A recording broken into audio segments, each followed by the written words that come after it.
நம சிவாய. ஓம் முருகா சரணம். அன்பு சொந்தங்களே, இன்று உங்களுடன் உரையாடுவது உங்கள் சகோதரன் வழக்கறிஞர் ராஜசேகரன், திருப்பூரிலிருந்து. அன்புள்ள கொங்கு சொந்தங்கள் அனைவருக்கும் கேபிஎன் குளோபல் சார்பாகவும் Kongu business network association KPN இந்தியாவில் பதிவு பெற்ற ஒரு சங்கத்தின் சார்பாகவும் இந்த கேபிஎன் குளோபல் மற்றும் கேபிஎன் அசோசியேஷன் இணைந்து நடத்தும் ஜூம் காணொளிக்கு உங்கள் அனைவரையும் வருக வருக வருக என்று உளமாற வரவேற்கின்றேன். அன்பு சொந்தங்களே, கொங்கு நாட்டின் பாரம்பரியத்தை பறைசாற்றும் நம் சொந்தங்கள் பல நாடுகளில், அதாவது 40ற்கு மேற்பட்ட நாடுகளில் இருந்தாலும் இன்று இங்கே இந்த காணொளி மூலியமாக நம்முடன் இணைந்திருந்து அனைத்து சொந்தங்களும் ஒன்று சேர நம் வாழ்வில் வெற்றி பெற வேண்டும் என்ற ஒரு உயரிய எண்ணத்தில் தத்தம் தொழிலில் துறை சார்ந்த வெற்றியை மற்றவர்களுக்கு காண்பிக்கும் விதமாகவும் அவர்களின் தொழிலின் மூலம் மற்ற நம் சொந்தங்களுக்கு உறுதுணையாக ஒரு ஏணிப்படியாகவும் இருப்பதற்காகவும் பல முயற்சிகளில் வெற்றிகளை அனைவருக்கும் கொண்டு சேர்த்து ஒரு கூட்டு முயற்சியாக வாழ்வில் முன்னேற வேண்டும் என்ற எண்ணத்திலும் பல சொந்தங்கள் பல நாடுகளில் இருந்து நம்முடன் இணைந்திருக்கின்றனர். அமெரிக்காவில் உள்ளவர்களுக்கு காலை வணக்கமும், மற்ற ஏனைய நாடுகளில் உள்ளவர்களுக்கு மதிய வணக்கமும், இந்தியா, மலேசியா, சிங்கப்பூர் போன்ற நாடுகளில் உள்ளவர்களுக்கு இனிய மாலை வணக்கத்தையும் உரித்தாக்கி உங்கள் அனைவரையும் வருக வருக என்று வரவேற்கின்றேன். இன்று கேபிஎன் குளோபலின் 38வது பொன்னாள். 38 சிறப்புரை பார்த்த நாம், 37 சிறப்புரையை பார்த்த நாம் இன்று 38வது ஒரு சிறப்புரையை ஒரு சிறப்பு விருந்தினருடன் இங்கு நாம் காண குழுமி இருக்கின்றோம். அந்த சிறப்பு விருந்தினர் doctor Veerappan Subramanian, PhD RPH அவர்கள் அமெரிக்க நாட்டில் இருந்து நம்முடன் இங்கு உரையாற்ற வந்திருக்கின்றார். உங்களின் சார்பாகவும் கேபிஎன் குளோபல் மற்றும் கேபிஎன் அசோசியேஷன் சார்பாகவும் அவரையும் வருக வருக வருக என்று வரவேற்கின்றேன். சொந்தங்களே, நம் இன்றைய உரையை ஆரம்பிக்கும் முன் இன்றைய சிறப்பு விருந்தினரை பற்றி ஒரு சிறிய அறிமுகம் உங்களுக்காக. நாமக்கல் அருகே சேந்தமங்கலம் ஊரில் 1950வது வருடத்தில் ஒரு விவசாய குடும்பத்தில் பிறந்தவர்தான் இன்றைய சிறப்பு. அவரது தந்தை செல்லப்ப கவுண்டர், தாய் காளியம்மாள், 7 குழந்தைகளில் ஒருவராக பிறந்தவர் இன்றைய சிறப்பு விருந்தினர். இன்றைய சிறப்பு விருந்தினர் அவர்கள் 1971 மதுரை மருத்துவக் கல்லூரியில் B.Pharmacy பட்டப்படிப்பு பயின்று தேர்ச்சி பெற்று பிட்ஸ் பிலானியில் 1973 மாஸ்டர் ஆஃப் பார்மசி தேர்வு பெற்றார். 1.5 வருடங்கள் Sarabhai Chemicals and Fair Deal நிறுவனத்தில் மும்பையில் பணியாற்றிய பின்பு 1975 வருடம் அமெரிக்காவிற்கு குடிபெயர்ந்தார். 2.5 வருடங்கள் சிட்டி யூனிவர்சிட்டி நியூயார்க்கில் வேலை பார்த்தவர். பிறகு PhD படிக்க ருட்கர்ஸ் யூனிவர்சிட்டி நியூ பிரன்ஸ்விக், நியூ ஜெர்சியில் சேர்ந்து தேர்ச்சி பெற்றார். J&J ஜூனியர் சயின்டிஸ்டாக வேலை செய்து கொண்டே PhD படிப்பையும் முடித்தார். டாக்டரேட் வாங்கினதற்கு பிறகு ரிச்சர்ட்சன் விக்ஸ் என்ற நிறுவனத்தில் சீனியர் சயின்டிஸ்டாக 3 வருடங்கள் பணியாற்றினார். சால்வேசி கெமிக்கல்ஸ் டைரக்டராக ப்ராடக்ட் டெவலப்மெண்டில் அடுத்த 6 வருடங்கள் அவரது ஆண்டுகள் வெற்றிகரமாக உருண்டோடின. Vice president of scientific affairs of இவாக்ஸ் பார்மா என்ற நிறுவனத்தில் பணிபுரிந்தார். பின்பு 1997 வருடம் காலி லெபார்டரிஸ் என்ற நிறுவனத்தை நிறுவி வெற்றி பாதையில் பயணித்துக் கொண்டு சென்றார். பிறகு சொந்தங்கள் முக்கியமாக கவனிக்க வேண்டும், வெற்றி பாதையில் கொண்டு சென்ற அந்த நிறுவனத்தை 2004 வருடம், அதாவது 7 வருட வெற்றி பாதையில் கொண்டு சென்ற அந்த நிறுவனத்தை பார் பார்மா என்ற நிறுவனத்திற்கு விற்பனை செய்தார். அடுத்த இரண்டாவது புதிய திருப்பமாக நாவல் லெபார்டரிஸ் மற்றும் கேவிஸ் பார்மா என்ற இரு நிறுவனங்களை 2007 மற்றும் 2016 வருடம் நிறுவி வெற்றி பாதையில் மீண்டும் பயணித்துக் கொண்டு சென்றார்.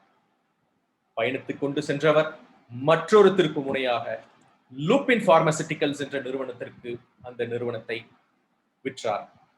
தற்பொழுது மூன்றாவது நிறுவனமாக சோமர்செட் தெரபெட்டிக்ஸ் நியூ ஜெர்சி என்ற நிறுவனத்தை நிறுவி மறுபடியும் வெற்றிகரமான பாதையில் கொண்டு சென்று கொண்டிருக்கின்றார். 40ற்கு மேற்பட்ட இன்ஜெக்டபிள் மற்றும் ஐட்ராப்ஸ் ட்ரக்ஸ் மற்றும் முக்கியமாக 3 ட்ரக்ஸ் COVID-19க்கு இன்று அவரது தயாரிப்புகள் பயனளித்துக் கொண்டிருக்கின்றன. நியூ ஜெர்சியில் வசிக்கும் இவர் பொழுதுபோக்கு என்று சொல்லக்கூடாது, பயன்போக்கு என்ற சொல்ல வேண்டும் என்ற புதிய வார்த்தையை கண்டுபிடித்தது இவருக்காகவே. பல நிறுவனங்களை நிறுவுவது மற்றும் பல்வேறு இடங்களுக்கு சுற்றுப்பயணம் செய்வது இவருடைய பயன்போக்கு. கோவி நாச்சிமுத்து என்ற நம் சகோதரியை டாக்டர் அவர் கரம் பிடித்து வாழ்வில் புதிய திருப்பத்தை அடைந்தார். அவர் திருப்பத்தை அடைவதற்கு நம் சகோதரி டாக்டர் கோவி அவர்கள் இருந்தார் என்பதை எவ்வாறு சொல்ல முடியும் என்று கேட்பீர்கள். அவர் திருப்புமுனை ஏற்படுத்திய திருப்பூரில் இருந்து பிறந்து பின்பு அமெரிக்காவில் குடிபெயர்ந்து நம் சிறப்பு விருந்தினருடன் வாழ்க்கையை கரம் பிடித்தவர். 2 குழந்தைகள், ஒருவர் வழக்கறிஞர், மற்றொருவர் பிரசிடென்ட் ஆஃப் சோமர்செட் பார்மசூட்டிகல்ஸ். இன்றைய சிறப்பு விருந்தினர் டாக்டர் வீரப்பன் சுப்பிரமணியம் அவர்களை அறிமுகம் செய்வதில் மற்றற்ற மகிழ்ச்சி அடைந்து அவர்தன் உரையை தொடங்குமாறு அன்புடன் அழைக்கின்றோம். வணக்கம் ராஜசேகர் அவர்களே, தலைவர் அவர்களே, விருந்தினர்களே, சொந்தங்களே, உலகளாவிய தொழில் நிபுணர்களே. நான் நம்ம ஊர்ல இருந்து தான் போயிருக்கேன். நான் 24 வருஷம் நம்ம ஊர்ல இந்தியாவில் தான் இருந்தேன், தமிழ்நாட்டில் இருந்தேன். இப்போ கடைசியில் வடநாட்டில் ஒரு 2 வருஷம் இருந்தேன். ஆனால் தமிழ் நல்லா தெரியும். தமிழ் இப்போ 46 வருஷமா அமெரிக்காவில் இருக்கிறதுனால தமிழ் தொடர்ந்து பேசாதனால, அதாவது சிந்திக்கிறதே ஆங்கிலத்தில் தான் சிந்திக்கிற மாதிரி இருக்குது. ஆங்கிலத்தில் சிந்திச்சு அது தமிழ் படுத்தி பேசுகிற மாதிரி இருக்குது. நண்பர் கேட்டுக்கொண்டார், தலைவர் கேட்டுக்கொண்டார், தமிழில் பேசுங்க, அப்போ தான் எல்லாத்துக்கும் புரியும், இல்லைன்னா நான் மாற்றி அதுக்கு மொழிபெயர்த்து சொல்கிற மாதிரி இருக்குன்னு சொன்னார். அதனால் நான் தடுமாறி பேசுகிற மாதிரி இருக்கேன், என்னை மன்னிச்சுக்கோங்க. அதை விட என்னால் முடிந்தே நான் செய்வேன். முடிஞ்ச வரைக்கும் தமிழில் பேசுகிறேன். மத்தியில் ஆங்கிலத்தையும் கலந்து பேசுகிற மாதிரி வரும். என்னன்னா இது மற்றவங்களை மாதிரி என்னால் தொடர்ந்து ஒரே தமிழில் பேசுறது கஷ்டம். 3-4 வருஷத்துக்கு முன்னால கொங்கு நண்பர்கள் சங்கத்தில் என்னை கௌரவிச்சு சென்னையில் பேச சொன்னாங்க. ஆனால் நான் தமிழில் பேசணும், 10 நிமிஷம் பேசணும் கேட்டுக்கிட்டாங்க. பேசுறதுக்கு தடுமாறி எல்லாம் காஜாமஜுன்னு ஆயிடுச்சு. அதனால் நான் இன்னைக்கு முடிஞ்ச வரைக்கும் என்னால் முடிஞ்ச உரையை சிறுசா சொல்ல போகிறேன். அது நண்பரே முக்காவாக சொல்லிட்டாரு. அதுக்கப்புறம் முக்கியமாக உங்களுக்கு என்ன தேவைப்படுதுங்கிறது தான் முக்கியம். இந்த கூட்டத்தில் உங்களுக்கு என்ன தேவைப்படுது அதை நான் பதில் சொல்றதுக்கு சரியா இருக்கிறேன். அதாவது நாங்கள் பண்ணுறது தொழில் ஜெனரிக் மருந்து. ஜெனரிக்னா அதாவது பொதுத்துறையில் இருக்கக்கூடிய மருந்து தனியார் துறையில தனியார் உரிமையிலிருந்து விடுபட்டு எல்லாத்துக்கும் அந்த மருந்து யாரு வேணா அந்த மருந்தை உற்பத்தி பண்ணலாம். அதாவது இப்போ அந்த உரிமை சாதாரணமாக 17 வருஷம் 20 வருஷம் இருக்குது. வெளிநாட்டில் பேட்டன்ட் ரைட்ஸ் 17லேருந்து 20 வருஷம் வரைக்கும் இருக்கு. அது முடிந்ததுக்கப்புறம் யாரு வேணா பண்ணலாம். என்னுடைய பேக்ரவுண்டு, என்னுடைய பின்னணி, நான் சேந்தமங்கலத்தில் பிறந்தேன். சேந்தமங்கலம் நாமக்கல்லேருந்து 7 மைல் தூரத்தில் இருக்குது. என்னுடைய பூர்வீகம் தாய் தந்தைகள்லாம் மருள்பட்டி நாமக்கல்லேருந்து ஒரு 4 மைல் தூரத்தில் இருக்குது. சேந்தமங்கலம் 7 மைல் தூரம். ஒரு முக்கோணமாக போடலாம், அதாவது ரைட் ஆங்கிள் மாதிரி போடலாம். நாங்கள் சேந்தமங்கலத்தில் தான் நான் பிறந்து வளர்ந்தது. எங்க அண்ணன், எனக்கு அண்ணன்மார் 3 பேர், அக்கா ஒருவர், 2 தங்கைகள். எங்களது குடும்பம் 7 குழந்தைகள், 2 தாய் தந்தை. என்னுடைய பாட்னார் மறுபடியை சேர்ந்தவர். எல்லாருக்கும் ரொம்ப ரொம்ப தானம் செய்தவர். அவருடைய பாணிகளை சின்ன வயதில் பண்ணினவர். எங்க அப்பச்சி ரொம்ப கஷ்டப்பட்டு பணம் சம்பாதித்தவர். ஒரு பேரை நெய்க்காரர் சின்னாக்கன்னு சொல்லுவாங்க. அதாவது இப்போ நிலத்தில் போய் கிணறு வெட்டி, அதாவது கிணத்துக்குள்ள இறங்கி கிணறு வெட்டி அதில் பணம் சம்பாதிச்சு தோட்டம் வாங்கினவங்க. மாமன் மழை இல்லாமல் ரொம்ப கஷ்டப்பட்டு முன்னுக்கு வந்தவங்க. என்னுடைய தாய் காளியம்மாள் நல்ல புத்திசாலி, எப்பயும் சிரித்த முகம். அதாவது அயராத உழைப்பு. வாழ்நாள் பூரா பிறந்ததுலேருந்து கடைசி நாள் வரைக்கும் உழைத்தவர். அது மனசு கடைசியில் மனது 80 வயது இதில் இறந்து போயிட்டாரு. அது வரைக்கும் அவங்க கஷ்டப்பட்டு உழைத்தவர். என்னுடைய தந்தை செல்லப்ப கவுண்டர் ரொம்ப கோட்பாடு உண்டானவர், காங்கிரஸ்காரர், தொலைநோக்குசாலி. அதாவது எங்கள் ஊர் மருவப்பட்டி விட்டுட்டு தாங்க குழந்தைங்கள்லாம் ஹைஸ்கூல் படிக்க வைக்கணும்னு சொல்லிட்டு சேந்தமாலத்து குடியேறினவர். குடியேறி எல்லா குழந்தையும் படிக்க வச்சார். ஒரு குழந்தை மாதம் படிக்காமல் நின்று போயிடுச்சு. அவரும் குறைஞ்சி போயிடல. என் அண்ணன் எனக்கு கடைசியாக இருந்தேன். அவரு நல்லா வாழ்க்கையில் பெருசாகிட்டாரு. பெரிய அண்ணன் இப்போ வாழ்நாள் பூரா பப்ளிக் சர்வீஸ் பண்ணி ஆசிரியர்கள் தலைவராக இருந்து எம்எல்சி ஆனார். 2 பேர் எம்எல்சியாக இருந்தார். அது இன்னைக்கு வரைக்கும் ஆசிரியர்கள் கூட்டத்தில் தலைவராக இருந்துகிட்டே வர்றாரு தமிழ்நாடு பூரா. அதுக்கடுத்த அண்ணன் போலீஸ்காரர். அவர் நல்ல புத்திசாலி, நல்ல படித்தவர், ஆனால் கொஞ்சம் கோபக்காரர்.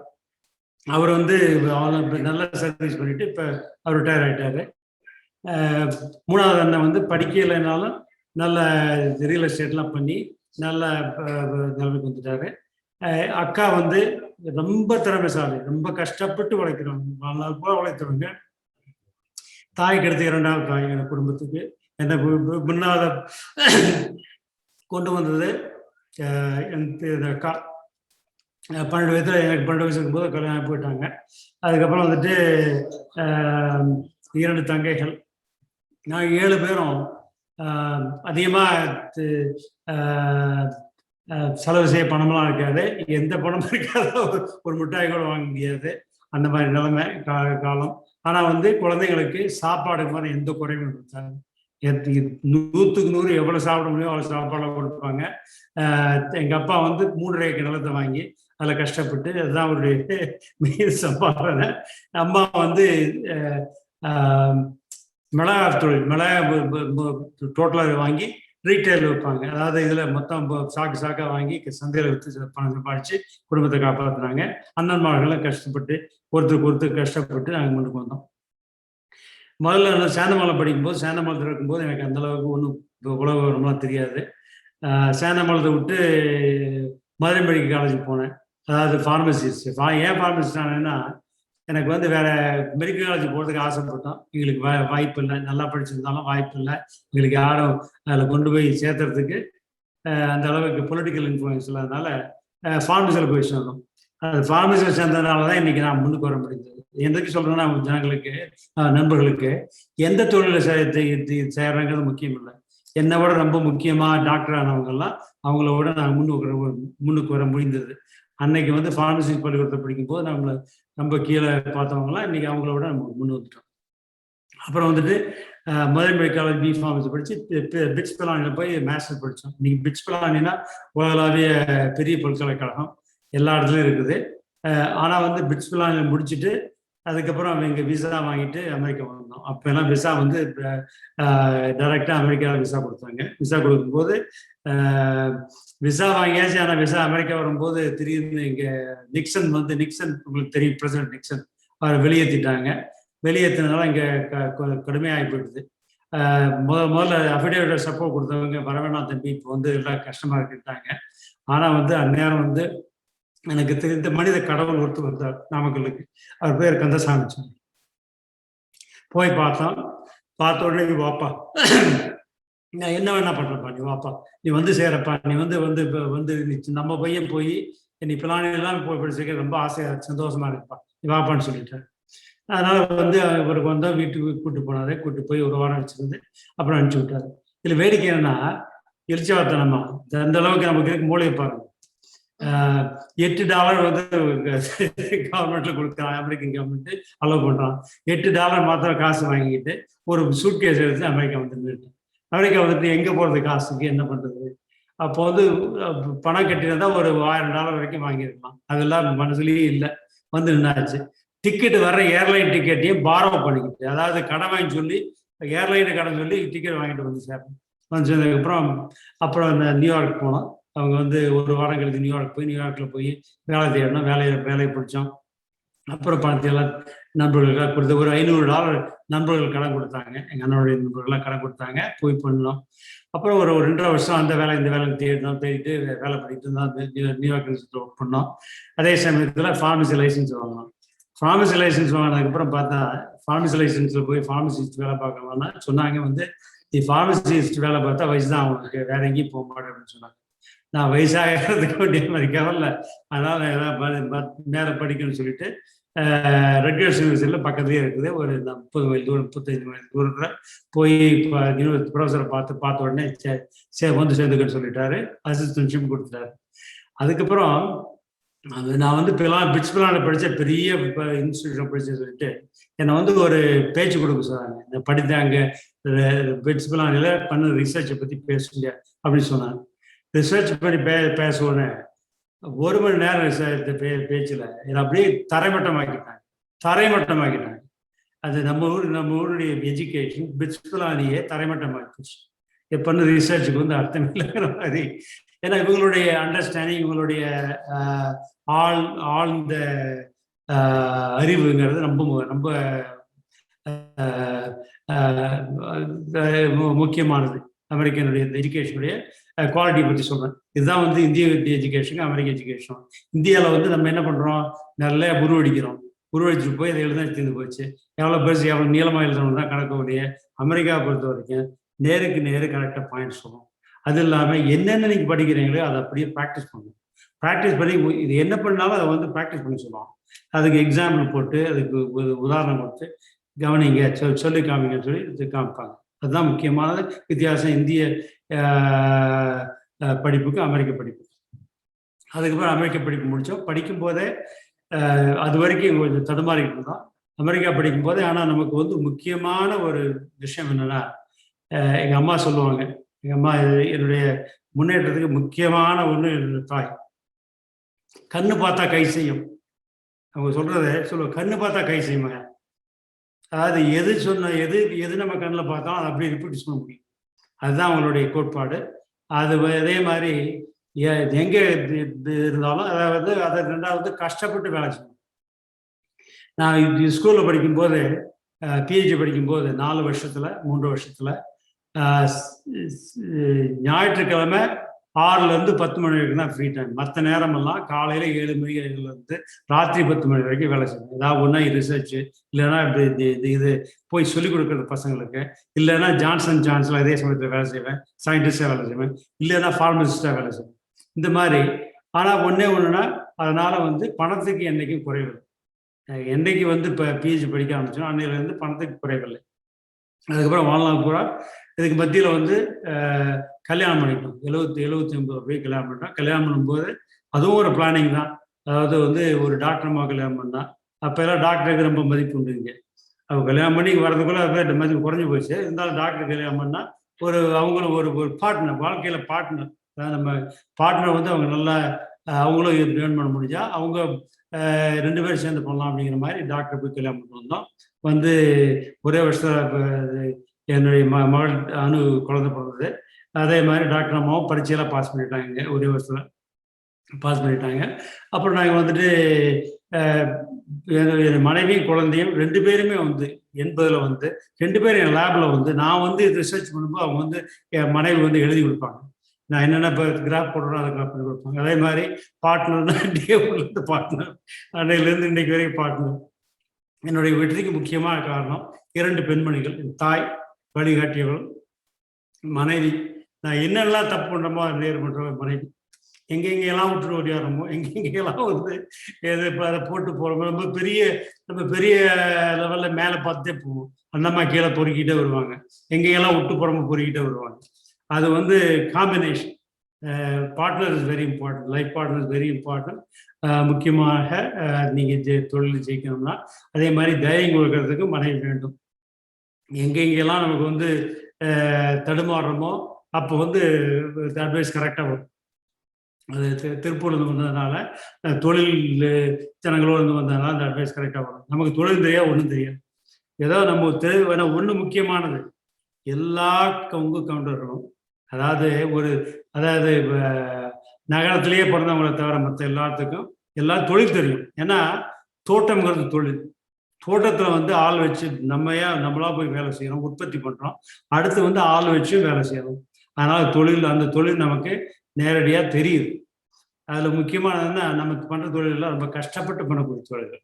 ஏன்னா அந்த மாதிரி பண்ணுறோம். அடுத்து வந்து வேலைக்கு போனோம். நானும் வேலைக்கு போனேன், டாக்டர்மா வேலைக்கு போனாங்க 2 பேரும். 1981 வேலைக்கு போனோம். அந்த மாதிரி இந்த ட்ரெயினியாக ஸ்டார்ட் பண்ணாங்க. நான் வந்து சயின்டிஸ்டாக ஸ்டார்ட் பண்ணேன், சீனியர் சயின்டிஸ்டாக விக்ஸ் கம்பெனியில். இந்த விக்ஸ் ஏப்ரல் இருக்கு இல்லையா, அந்த விக்ஸ் கம்பெனியில் போய் வேலை செஞ்சேன். அது 3 வருஷம் வேலை செஞ்சுட்டு கனெக்டிகட்டுங்கிற ஊரில் போய் வேலை செஞ்சுட்டு திரும்ப இங்கே நியூ ஜெர்சிக்கு வந்துட்டோம். நியூ ஜெர்சிக்கு 1984 சால்வேங்கிற கம்பெனிக்கு, ஒரு யூரோப்பியன் கம்பெனிக்கு டைரக்டராக வந்தேன். டெவலப்மெண்ட்டில் டைரக்டராக வந்தேன். 6 வருஷத்தில் ஒரு 50 ஜெனரிக். அப்போ தான் வந்து ஜெனரிக் ப்ராடக்ட்டுங்கிறது, அது வரைக்கும் அமெரிக்காவில் வந்து ஜெனரிக் ட்ரக்குங்கிறது ரொம்ப தடுமாறிக்கிட்டு இருந்தாங்க. ஒரு சுத்தமான சட்டம் இல்லை. அதாவது ஒரு தனியார் உரிமையான மருந்தை அதை வந்து பொது மருந்து ஆக்குறதுங்கிறதுக்கு சட்டம் இல்லை. அப்போதான் வந்து 84 ரேகன் பிரசிடென்ட்டு சைன் பண்றாரு. முதல்ல ஜெனரிக் ஆக்ட்னு சைன் பண்றாரு, ஹேட்ச்மேன் ஆக்ட்னு சைன் பண்றாரு. அந்த சட்டத்து மூலமா இது வந்து இப்போ தனி உடைமையான மருந்துகளுக்கெல்லாம் 17 வருஷம் 20 வருஷம் இதுதான் வந்து உங்களுக்கு, இல்லை 10 வருஷம் உரிமை கொடுப்போம்னு சொல்லிட்டு அந்த சட்டம் போடுறாரு. சட்டம் போட்டதுக்கப்புறம் காங்கிரஸ் மூலம் சட்டம் வருது. அதுக்கப்புறம் தான் இந்த பொது மருந்து துறை, அதாவது ஜெனரிக் மெடிசன்ஸ் தொழிலே உற்பத்தி ஆகுது 84. அது வரைக்கும் இந்த ஜெனரிக் மெடிசன்லாம் திருடுவாங்க. அவன் பிராண்டுக்காக சண்டை போட்டிருப்பான், இவங்க போய் திருடுவானுங்க. திருடி பண்ணுவோம், அதை பண்ணுவோம், அது பண்ணுவான், தெரியாமல் பண்ணுவாங்க. அப்படி இருந்தது. 84 தான் அந்த சட்டமே வந்தது.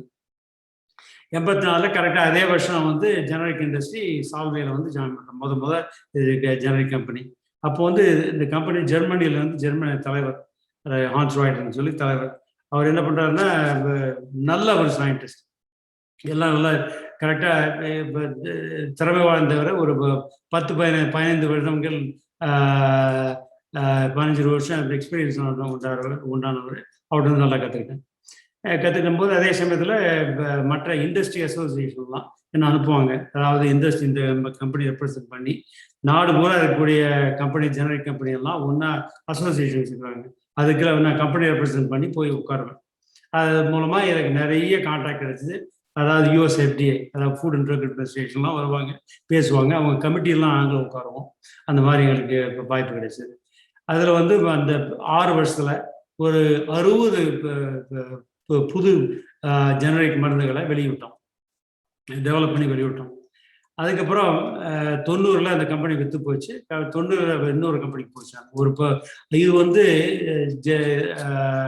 பப்ளிக் கம்பெனி, ஜீனியத்துங்கிற ஒரு கம்பெனியில் போய் ஜாயின் பண்ணோம்.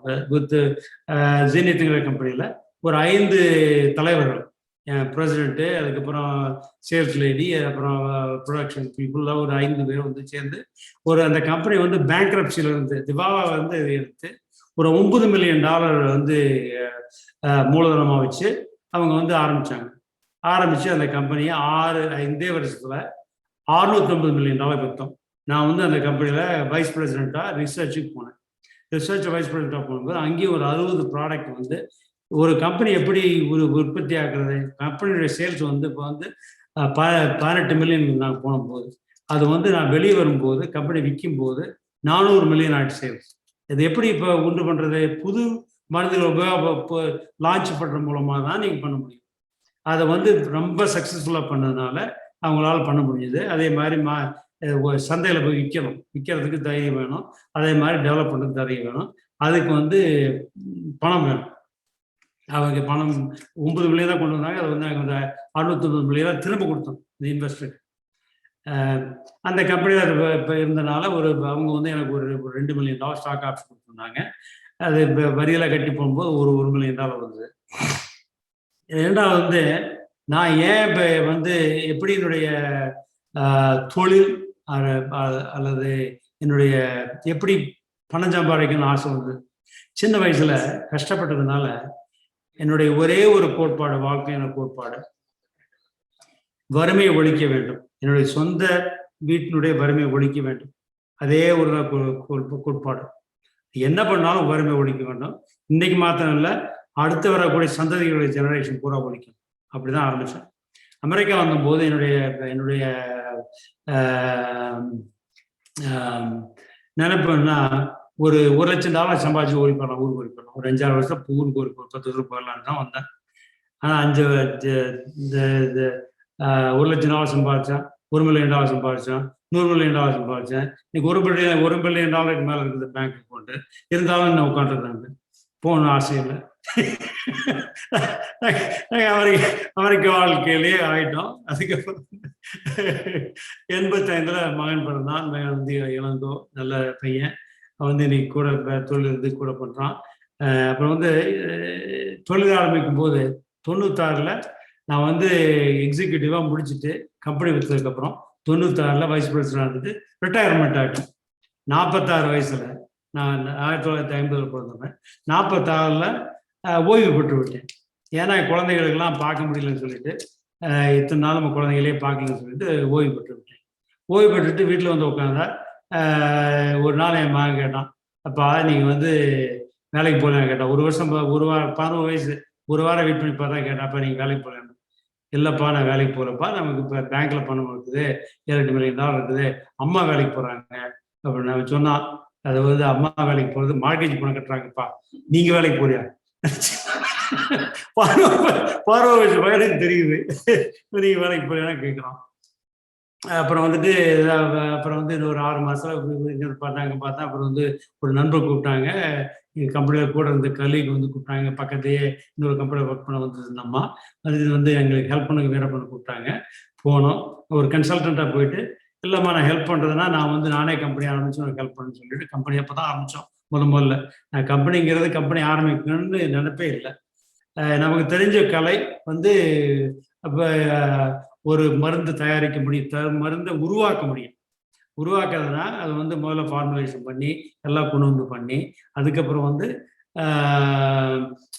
இது கவர்மெண்ட் மூலமாக அப்ரூவல் வாங்கி எல்லா ஸ்டடீஸும் பண்ணி அப்ரூவல் பண்ணி அதுக்கப்புறம் தான் ஒரு ப்ராடக்ட் லான்ச் பண்ண முடியும். அந்த திறமை எல்லாத்துக்கும் கிடையாது.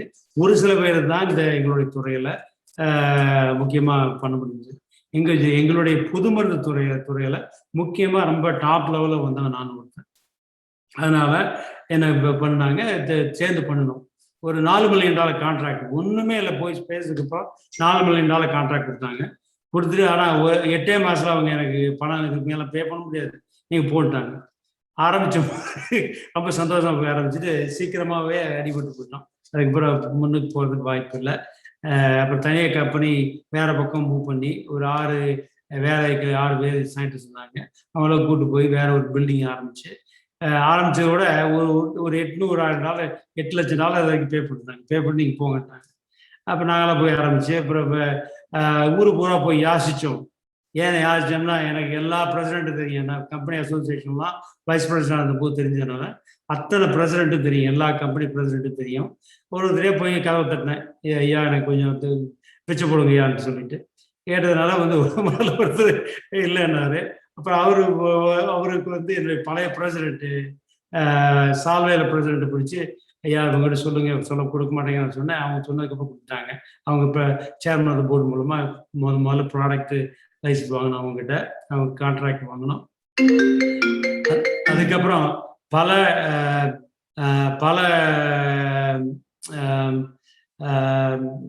கம்பெனிக்காரங்க வந்து எங்களுக்கு ஏமா இது ஒர்க் பண்ணுறது இல்லையா, பல கம்பெனிக்காரங்க எங்களுக்கு ஹலோ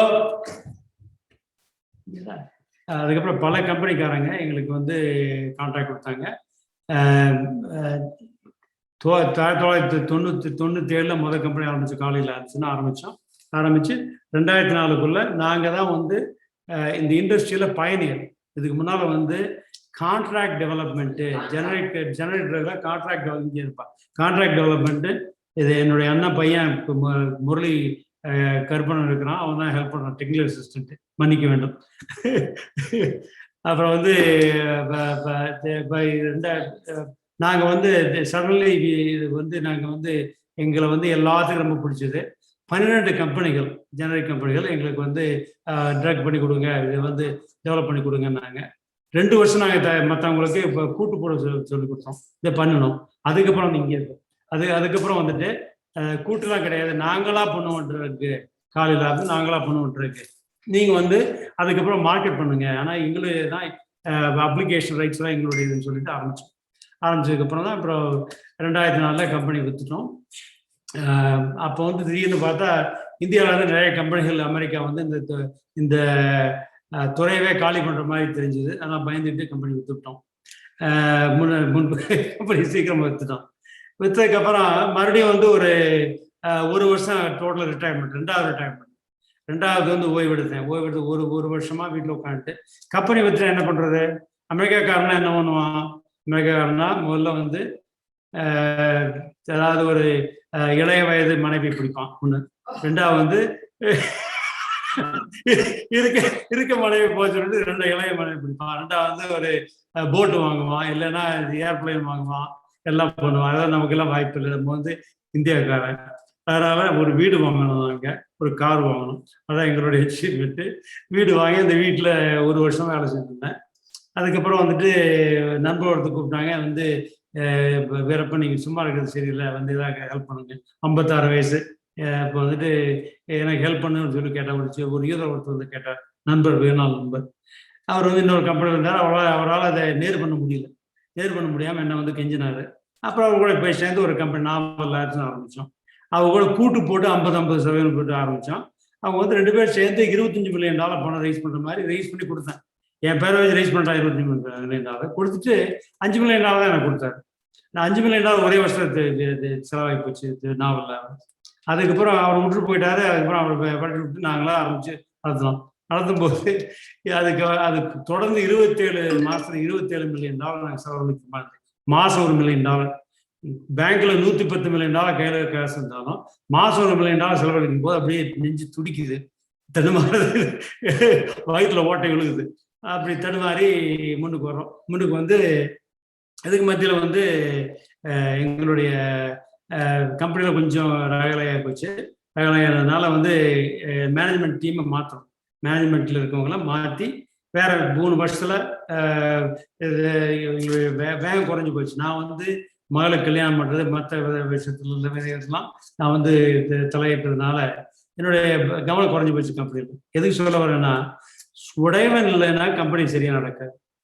நீ எவ்வளவுதான் பண்ணினாலும் உடையவனுடைய அட்டென்ஷன் இல்லைன்னா கம்பெனி சரியா நடக்காது.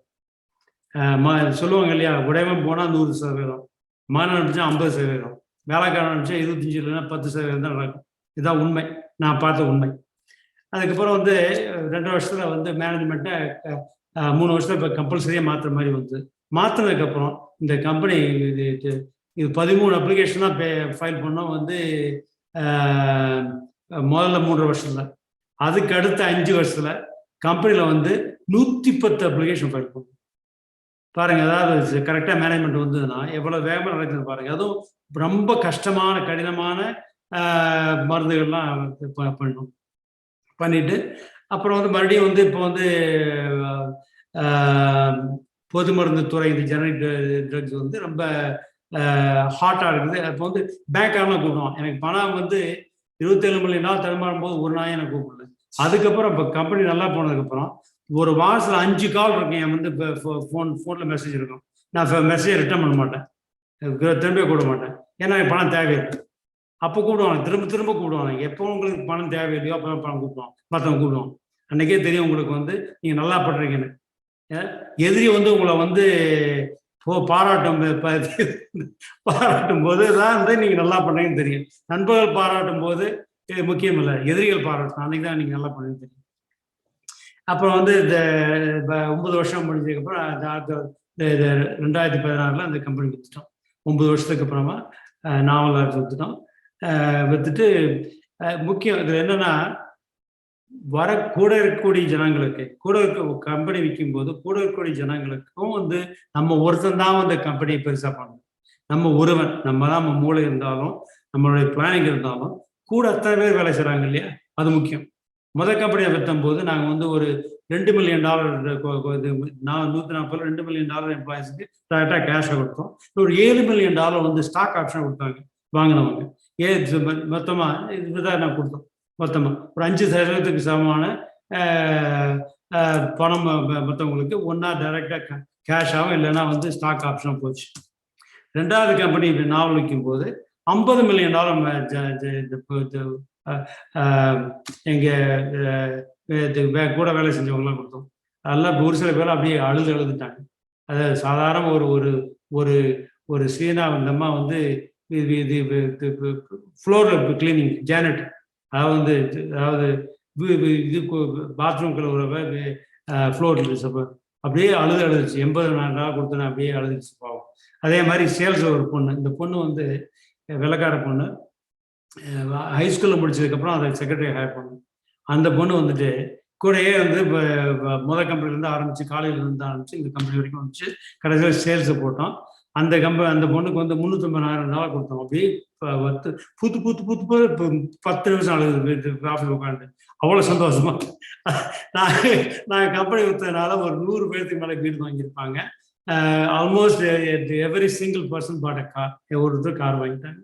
அதனால இது வரைக்கும் அதுக்கப்புறம் வந்து நாங்கள் இது பண்ணிட்டு இருக்கும்போதே இந்தியாவில் கம்பெனி வாங்கிட்டோம். அது வந்து வின்டாக் கம்பெனியை 2013 வாங்கினோம்.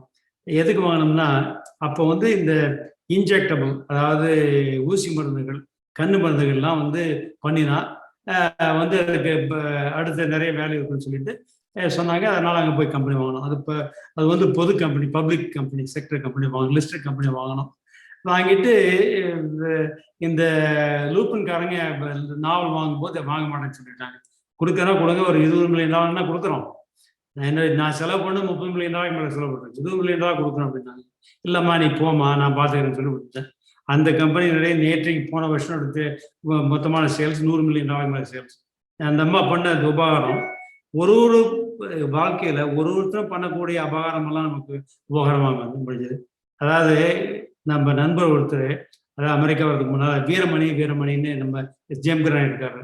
நானும் எங்கள் அண்ணன் போய் பார்த்தோம். ஐயா நாங்கள் போயிட்டு வரணும்னு சொல்லிட்டு போனோம். அவருடைய நண்பர் அவர் சொன்னார், ஐயா எங்களுக்கு வந்து எம்ஜிஆர் வந்து என்னை வந்து கழுத்தை தூக்கி கத்தியை வெட்டணும்னு சொல்லி கத்தி தூக்கினான். அது வந்து மாலையா விழுந்தது. நான் வந்து இதுக்கு போனேன், வேற மாநிலம் போயிட்டேன் அப்படின்னா.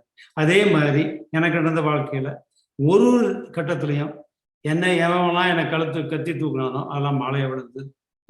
ஓகே, ஒரு சில கட்டத்துல லக்ஷ்மி வந்து கதவு தட்டும் போது கதவை இழுத்து போடுற மாதிரி இருந்தது. ஒரு கட்டத்துல வந்து ஒரு வேலை வருது, இந்த கம்பெனிக்கு ஒரு பிரசிடென்டா போயிருந்தா 2 வருஷம் $200 மில்லியன் சம்பாதிச்சிருக்கணும். ஆனா அது எழுச்சுவாத்தனமா விட்டுட்டு வந்தேன். ஏன்னா நண்பர் ஒருத்தன் வந்து அவனுக்கு வேலை கொடுக்க மாட்டேன், 2 பேரும் போனோம். அவன் கொடுக்கலனால நான் வந்து எனக்கு வேணாம் சொல்லி விட்டேன், விசு பண்ணிக்கிட்டு வந்துட்டேன். இப்படியெல்லாம் வாழ்க்கையில ஒரு கவுண்டருடைய புத்தி எப்படி இருக்குது பாருங்க. அப்புறம் வந்துட்டு இது வரைக்கும் என்னுடைய தொழில என்னத்தை சம்பாதிச்சோம், முக்கியமானது நாட் $1 பில்லியன் பேங்க் அக்கௌண்ட்.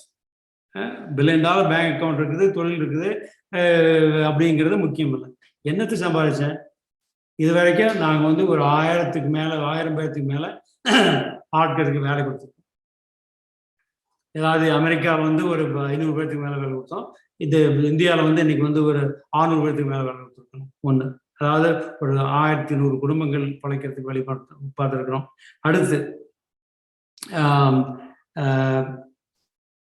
இந்த நிறைய பேர்த்துக்கு ஒன்று வந்து நம்ம தொழில் செய்கிறது முக்கியம். நம்ம தொழில் செஞ்சும் போது நான் தான் பயணியர், அதாவது இந்த சர்வீஸ் இண்டஸ்ட்ரியில் இந்த ஜெனரிக் சர்வீஸ் ஏரியாவில் பயணியர். என்ன பார்த்து பல இந்திய கம்பெனிகள் இந்த மாடல் அப்படியே காப்பி அடிச்சாங்க. அதே மாதிரி கூட இருந்தவரும் எங்களுடைய மாப்பிள்ளை வந்து சண்முகம் சொல்லிட்டு அவரு காப்பி அடிச்சு அவரும் இது பண்ணிட்டார். அதே மாதிரி இப்போ வந்து $200 மில்லியன் ஒரு கம்பெனி கொடுத்துருக்காரு. அதே மாதிரி எது சொல்ல வரேன்னா, உங்களுடைய மாடல் முக்கியம் இல்லை, அந்த மாடலை வந்து ரீப்ரொடியூசபிளாக, அதாவது திரும்ப மற்றவங்களால பண்ண முடியுமாங்கிறது முக்கியம். அதே மாதிரி எங்க குடும்பத்திலேயே ஒருத்தர் பண்ணியிருக்காரு. ரொம்ப பெருமையா இருக்குது எனக்கு.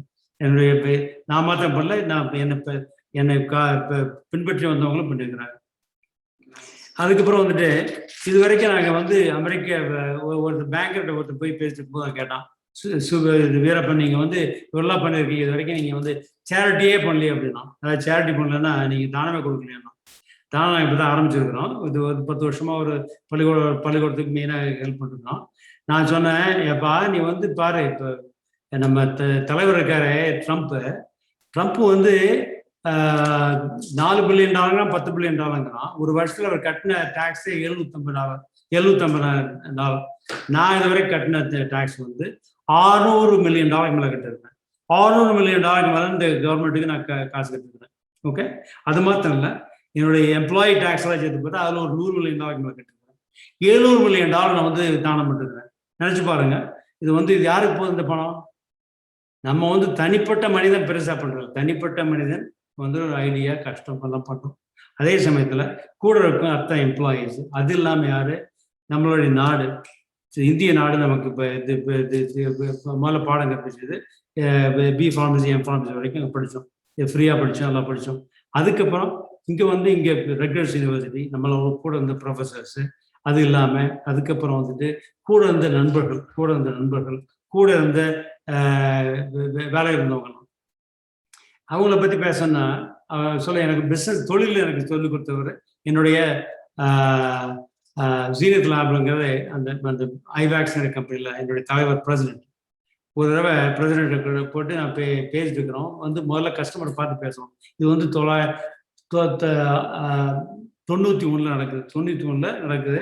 அவருக்கு நான் ரொம்ப காம்பீட்டன்ட் பிஸ்னஸ் மேன் அவருக்கு தெரியும். காம்பீட்டன்ட் R&Dன்னு தெரியும். ஒரு ப்ராடக்ட் வந்து ப்ரமரின்னு சொல்லிட்டு டாக்டர்லாம் இருந்தாங்கன்னு அவங்களுக்கு தெரியும். ப்ரமரின்ங்கிறது அதாவது வந்து லேடிஸுக்கு கொடுக்கக்கூடிய ஒரு முக்கியமான மருந்து.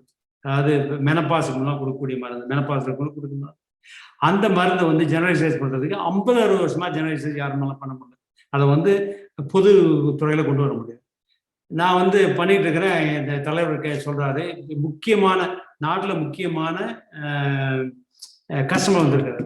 கஸ்டமர் இருக்கும்போது அவர்கிட்ட சொல்றாரு, ரெட்மிங்கிற கம்பெனிகிட்ட, இந்த மாதிரி நாங்க வந்து ஒரே வருஷத்துல ஃபைல் பண்ணுவோம் அப்படின்னு சொல்றாரு.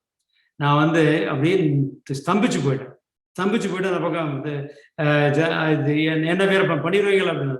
ஆமா சார், இப்படி தலையாட்டிட்டு அதுக்கப்புறம் அந்த மீட்டிங்லாம் முடிஞ்சதுக்கப்புறம் அவரை கேட்டேன், சார் இப்படி சொல்றீங்களே மிஸ்டர் கிளாய், ஜான், இந்த மாதிரி சொல்றீங்களே, இது உண்மையா இப்ப நியாயமானு கேட்டேன். அவர் சொன்னாரு, வீரப்பன் நீங்க பண்ணுவீங்க எனக்கு நல்லா தெரியும், நீங்க வந்து இதை பண்ண முடியாதுன்னு எனக்கு நல்லா தெரியும். இருந்தாலும் நீங்க பண்ணக்கூடியது வந்து 70-80 மருந்துகள் பண்றீங்க. அதுல ஒரு 80% பண்ணீங்கன்னா நீங்க பெரிய வெற்றி பெற்ற மனிதன். 50% பண்ணா நல்ல மனிதன். அதாவது 50% பண்ணா வெற்றி, 80% பண்ணா அமோக வெற்றி, 100% எந்த மனுஷனாலும் பண்ண முடியாது. நீ பண்ண மாட்டே எனக்கு தெரியும், இருந்தாலும் அப்படி சொன்னா தான் வந்து பிசினஸ் வாங்க முடியும். அதாவது இது பேர் என்ன? எம்பெலிஷிங். அதை எம்பெலிஷிங்னா மிகைப்படுத்தி சொல்றது, ஆனா பொய் சொல்லக்கூடாது. இவரு பொய்யே பாதி பேசிவிட்டாரு இந்த ஒரு விஷயத்துல. ஆனா உண்மையான அதாவது பெரிய அளவுல பேசும்போது அதை வந்து பொய் இல்லை. அதை வந்து நீங்க வந்து இப்ப அவங்க வந்து 100 ப்ராடக்ட் நம்ம கிட்ட வாங்க வர்றாங்க. அந்த கம்பெனி 300 ப்ராடக்ட் இருக்கு, 100 ப்ராடக்ட் வாங்க வர்றாங்க. அதுல ஒரு ப்ராடக்ட் தவறி போனா யாரும் கோவப்பட போறது. ஓகே, இன்னொன்று முக்கியமான அமெரிக்காவில் தொழில் பண்ணும்போது நீங்க வந்து பொய் பேசுறதுங்கிற கூடாது. பொய் பேசுனீங்கன்னா, 100க்கு 100 பொய் பேசுனீங்கன்னா ஒரு பொய் தாங்கிக்குவாங்க கஸ்டமர். 2வது பொய் பேசினா அவன் ஏற்கனவே வந்து வேற ஆள்கிட்ட போகிறது தயாராகிடுவான். 3வது பொய் பேசினா உடனே காலி, அவன் இப்போ சொல்லாம கூட போயிடுவான். அதனால வந்து பொய் பேசக்கூடாது, முக்கியமான. 2வது வந்துட்டு எது செஞ்சாலும் தைரியமா உண்மையா அது பண்றதுக்கு தைரியம் இருந்தால் தான் பண்ணணும். இல்லைன்னா முடிஞ்ச வரைக்கும் அதை வந்து அவாய்ட் பண்ணணும். இது வந்து என்னுடைய எக்ஸ்பீரியன்ஸு. அதுக்கப்புறம் நீங்க எந்த கேள்வி வேணா கேட்கலாம். இந்த தொழிலை பொறுத்த வரைக்கும் என்னால் இந்த கேள்விக்கு பதில் சொல்ல முடியும். ஒரு அருமையான ஒரு எழுச்சி மிக்க உரையை மிகவும் நகைச்சுவையாக நீங்க சொல்லியிருந்தீங்க. உண்மையாலுமே எங்களுக்கெல்லாம் ஒரு பெரிய அதிர்ச்சின்னே சொல்லணும். ஏன்னா தமிழ் வந்து எனக்கு அவ்வளவு சரளமா வராது, என்னை மன்னிச்சுக்கீங்கன்னு சொன்னீங்க. பட் ஒரு இந்தியாவில் இருக்கக்கூடிய அமெரிக்காவே செல்லாத ஒருத்தர் எந்த அளவுக்கு தமிழ் நல்லா பேசுவாரோ அந்த அளவுக்கு நீங்க பேசுனது உண்மையாலுமே எங்களை மிகவும் வியப்பில் ஆழ்த்தியது. உங்களுடைய ஒரு உரையானது அனைவரையும் மிக்க ஒரு எழுச்சி மிக்க ஒரு உரையாக மாற்றி இருக்குங்கிறதுல எனக்கு இப்போ ஒரு நம்ம சொந்தம் வந்து ஒருத்தர் வாட்ஸ்அப் அனுப்பிச்சிருந்தாருங்க. அந்த வாட்ஸ்அப்ல அவரு கேட்கிறாரு, அண்ணா இந்த மாதிரி நீங்க ஜூம் காணொலியில வந்து ஒரு சிறப்பு விருந்தினரை வர வச்சிருப்பீங்க அப்படின்னு நினைச்சேன். பட் அந்த சிறப்பு விருந்தினர் இவ்வளவு பெரிய ஆளா இருப்பாருன்னு நினைக்கல. ஏன்னா அவர் பேசிட்டு இருக்கும் பொழுது நான் கால்குலேட்டர் எடுத்து கணக்கு போட்டு பார்த்தேன். வெறும் $8 வச்சுட்டு அமெரிக்கா போன ஒரு நம் கொங்கு சொந்தம் 7 மில்லியனுக்கு ஒரு கம்பெனியை ஆரம்பிச்சு அதைய 400 மில்லியனா ஆக்கிட்டாருன்னு சொன்னாரு. நான் குறிச்சு வச்சுட்டேன். குறிச்சு வச்சுட்டு கால்குலேட்டர் எடுத்து கணக்கு போட்டு பார்த்தேன். 1 மில்லியன் அப்படிங்கிறது 10 லட்சம் ரூபாய். அதே இன்னைக்கு மதிப்பு வந்து 74 ரூபா. அப்ப 10 மில்லியன் அப்படிங்கிறது வந்து 10 மில்லியன் அப்படிங்கிறது 74 கோடி ரூபாய். அதுவே 650 மில்லியன் அப்படிங்கிறது 48,100 கோடி ரூபாய். 48,100 கோடி ரூபாய்க்கு ஒரு நிறுவனத்தை விட்டுட்டாரு அப்படிங்கிற அந்த அதிர்ச்சியிலிருந்து மீளுவதற்குள்ள அவர் வந்து டாக்ஸ் கட்டுனதை பத்தி சொன்னாரு. சுமார் ஒரு $750 மில்லியன் நாங்க எங்களோட கம்பெனியும் எங்களுடைய கம்பெனியில இருக்கக்கூடிய ஸ்டாஃபுகளும் சேர்ந்து கட்டின டாக்ஸ் மட்டுமே ஒரு $700 மில்லியன் அப்படின்னு சொல்லும் பொழுது ஒரு 50,000 கோடிக்கு மேல ஒரு டாக்ஸ் மட்டுமே கட்டி இருக்கிற ஒரு நிறுவனம்னு அந்த அதிர்ச்சியிலிருந்து மீளுவதற்குள் இன்றைய எங்களுடைய மதிப்பு $1 பில்லியன் அப்படின்னு சொன்னோன்னே எனக்கு அந்த கணக்கு போடுற கையே வரல. இவ்வளவு பெரிய ஒரு கொங்கு நம் சொந்தம் ஒரு ஒரு வெற்றியை அடைந்தவர்களுடைய ஒரு சுயசரிதை, அவர்களுடைய வெற்றி படியை நம்ம இன்னைக்கு பார்ப்பதே ஒரு மிகப்பெரிய பாக்கியம் நினைக்கிறேன். இந்த அளவுக்கு நம்ம லைஃப்லயும் ஒரு பெரிய டார்கெட் வைக்கணும் அப்படின்னு சொல்லி அவர் ஒரு வாய்ஸ் மெசேஜ் அனுப்பிச்சிருந்தாருங்க. ஸோ அதை பார்க்கும் பொழுது நம் சொந்தங்கள் அனைவருக்கும் இன்றைய சிறப்பு விருந்தினர் சொல்லுவது ஒரு 10 ரூபாய்க்கு ஒரு பொருள் வாங்கிங்க 15 ரூபாய்க்கு வித்தேன் அப்படிங்கிறத வந்து ஒரு 10 மில்லியனுக்கு நாங்க வந்து ஒரு பிசினஸ் ஆரம்பிச்சு அதை வந்து ஒரு 650 மில்லியன் வரைக்கும் கொண்டு போனோம் அப்படின்னு சொல்றது நம்ம 650 ரூபாய் அப்படிங்கிற மாதிரி கணக்கு போடாம அதை கணக்கு போட்டோம்னா உண்மையிலேயே it is a mind boggling figure. இது வந்து ஒரு அனைத்து கொங்கு சொந்தங்களுக்கும் தொழிலில் உள்ளவர்கள் அனைவரும் இதைய வந்து ஒரு உற்சாக ஒரு மோட்டிவேஷனல் ஃபேக்டரா எடுத்துக்கணும். எந்த அளவுக்கு நம்ம வந்து ஒரு பெரிய வாழ்க்கையில் ஒரு லட்சியத்தை வைக்கணும் அப்படிங்கிறது இன்னைக்கு நமக்கு ஒரு நகைச்சுவை கலந்த விதத்துல அவருடைய கஷ்டங்களையும் சிரிக்கும் விதமாக நம்முடன் கொண்டு சேர்த்திருக்கிறார் இன்றைய சிறப்பு விருந்தினர். இன்றைய சிறப்பு விருந்தினருக்கு பல கேள்விகள் வந்த வண்ணம் உள்ளன. காலம் நேரம் கருதி நான் என்னுடைய கேள்விகளை டக்குன்னு உங்ககிட்ட சொல்லிடுறேங்க. ஃபர்ஸ்ட் எடுத்தோனையுமே நிறைய பேர் கிட்டத்தட்ட ஒரு 10 to 15 பேர் வந்து இந்த கேள்வியை முதல்ல கேட்கணும்னு கேட்டிருக்காங்க. அதாவது நிறுவனங்களை ஆரம்பித்து வெற்றி பாதையில கொண்டு போகும் பொழுது அதைய பன்மடங்கு லாபத்துல விற்கும் பொழுது என்ன வழிமுறையை கடைபிடிக்கிறீங்க, அந்த ரகசியங்கள் கொஞ்சம் சொல்ல முடியுமா அப்படின்னு கேட்டிருக்காங்க. ஓகே, நீங்க முன்னாள் பேசுனதுக்கு ஒரு கரெக்ஷன் சொல்லிட்டு அப்புறம் ஆரம்பிக்கிறேன். அந்த 8 மில்லியன் 9 மில்லியன் ஆரம்பிச்சு 650 மில்லியன் வித்து வந்து அது இப்போ ஜீனத் லேப்ஸ் இப்போ பப்ளிக் கம்பெனி ஐவேக்ஸ் மொத்தம் என்னுடைய கம்பெனி இல்லை. என் கம்பெனி காலை லேப்ஸ் ஆரம்பிச்சது வந்து ஒரு பைசா சொந்த இன்வெஸ்ட்மெண்ட்டே இல்லை. அது ஆரம்பிச்சு 140 விற்றோம். ரெண்டாவது கம்பெனி வந்து ஒரு பைசா இன்வெஸ்ட்மெண்ட் போடாமல் தான் ஆரம்பிச்சு $27 மில்லியன் போடுற மாதிரி இருந்துச்சு. 900 மில்லியனுக்கு விற்றோம். ஸோ இன்றைக்கு மூணாவது கம்பெனி வந்து நடந்துட்டு இருக்குது. அதுக்கு போன வருஷம் வந்து சேல்ஸ் வந்து 100 மில்லியனுக்கு மேலே சேல்ஸ். இதுதான் வந்து ஃபேக்ட். இப்போ வந்து நீங்கள் சொல்றது மடித்த கேள்வி, அதாவது முக்கியமான எப்படி இதை வெற்றிகரம் பண்ணோம்னா இதில் ஒன்றும் பெரிய ரகசியமே கிடையாது. முதல்ல வந்து நீங்கள் செய்யக்கூடிய தொழிலில் பல விதமாக பண்ணுறாங்க. ஒன்று வந்து என்னுடைய நம்ம வந்து கவனம் தெரிஞ்சு ஒன்று மக்குன்னு வேலை செய்ய தெரியும். ஓகே. ஒன்னா எங்க அம்மா சொன்ன மாதிரி, எங்க அம்மா சொன்னது என்னன்னா, கற்க கசடர வாத்தியார் சொன்னார். யாரு? எவரு? திருவள்ளுவர் சொன்னார், வள்ளுவர் சொன்னார். எங்க அம்மா சொன்னது என்னன்னா, கண்ணு பார்த்தா கை செய்யும். அதாவது அது எங்க போறது, நாங்க பண்ணது இப்ப எதுவும் ஒன்றும் பெரிய விசித்திரமா பண்ணல. எங்கெங்கெல்லாம் எங்களுக்கு கிடைக்க முடிஞ்சதோ, இப்போ வந்து நம்ம குடும்பத்துல பண்றவங்கலாம் நம்ம வந்ததுனால அவங்களுக்கு தெரியுது. எங்க குழந்தைங்களுக்கே நான் அப்பா என்ன பண்ணான்னு தெரியுது. நான் வந்த போல எங்களுக்கு எதுவுமே தெரியாது. என்ன பண்ண எங்கெங்கெல்லாம் தெரியுதோ அங்கெல்லாம், அதாவது அந்த செவுத்துல ஏறும்போது, வெறும் நெட்டு செவுத்துல ஏறும்போது கைக்கு அப்படியே ஸ்கிராட்ச் பண்ணி அப்படியே ஏற மாதிரி ஏற முடிஞ்சது. அதனால வந்து முக்கியமா வந்து கடுமையான உழைப்பு. அதாவது நம்பர் வந்து நல்ல கவனிப்பு, நல்ல மற்றவங்க இது பண்றான், என்ன பண்றான் அவன், அது முக்கியமான. என்ன பண்றான்னா இப்படி பண்ற மாத்திரம் இல்லை, இந்த ஊர் சொல்லுவாங்க ரீடிங் பிட்வீன் தி லைன்ஸ். வந்து ஒரு புக் படிக்கும் போது புக்கில் வந்து வரி வரியா படிக்கிறது ஒண்ணு, ரெண்டாவது வந்து ரெண்டு எழுதாதது என்ன இருக்கு இந்த புக்கில் படிக்கிறது ரெண்டாவது, அதாவது ரீடிங் பிட்வீன் லைன்ஸ். ஓகே. எழுதுறத படிக்கிறது ஒண்ணு, எழுதாததை படிக்கிறது ஒண்ணு, அது முக்கியம் ஒண்ணு. ரெண்டாவது வந்துட்டு கடுமையான உழைப்பு. அப்புறம் வந்து ஒரு நிமிஷம், அதாவது லிவிங் த பிஸ்னஸ். உங்க பிஸ்னஸ் தான் வந்து எங்க குழந்தைங்க சொல்லுவாங்க, அப்பா அவங்களுக்கு எல்லாமே தொழில். நீங்க என்னங்க எதை பேசினாலும் தொழில், அம்மாட்ட பேசினாலும் தொழில், எங்க பேசினாலும் தொழில். ஸோ தொழில் வந்து நீங்க சுவாசிக்கிறதே தொழில் அப்படிம்பாங்க. அது வந்து முக்கியம். அது நம்மளுடைய கலாச்சாரத்துக்கு. இந்த ஊருக்காரன் வந்து இங்கேயே பிறந்தவனு எல்லாம் தெரியுது, எல்லா கனெக்ஷனுக்கும் நமக்கு கிடையாது.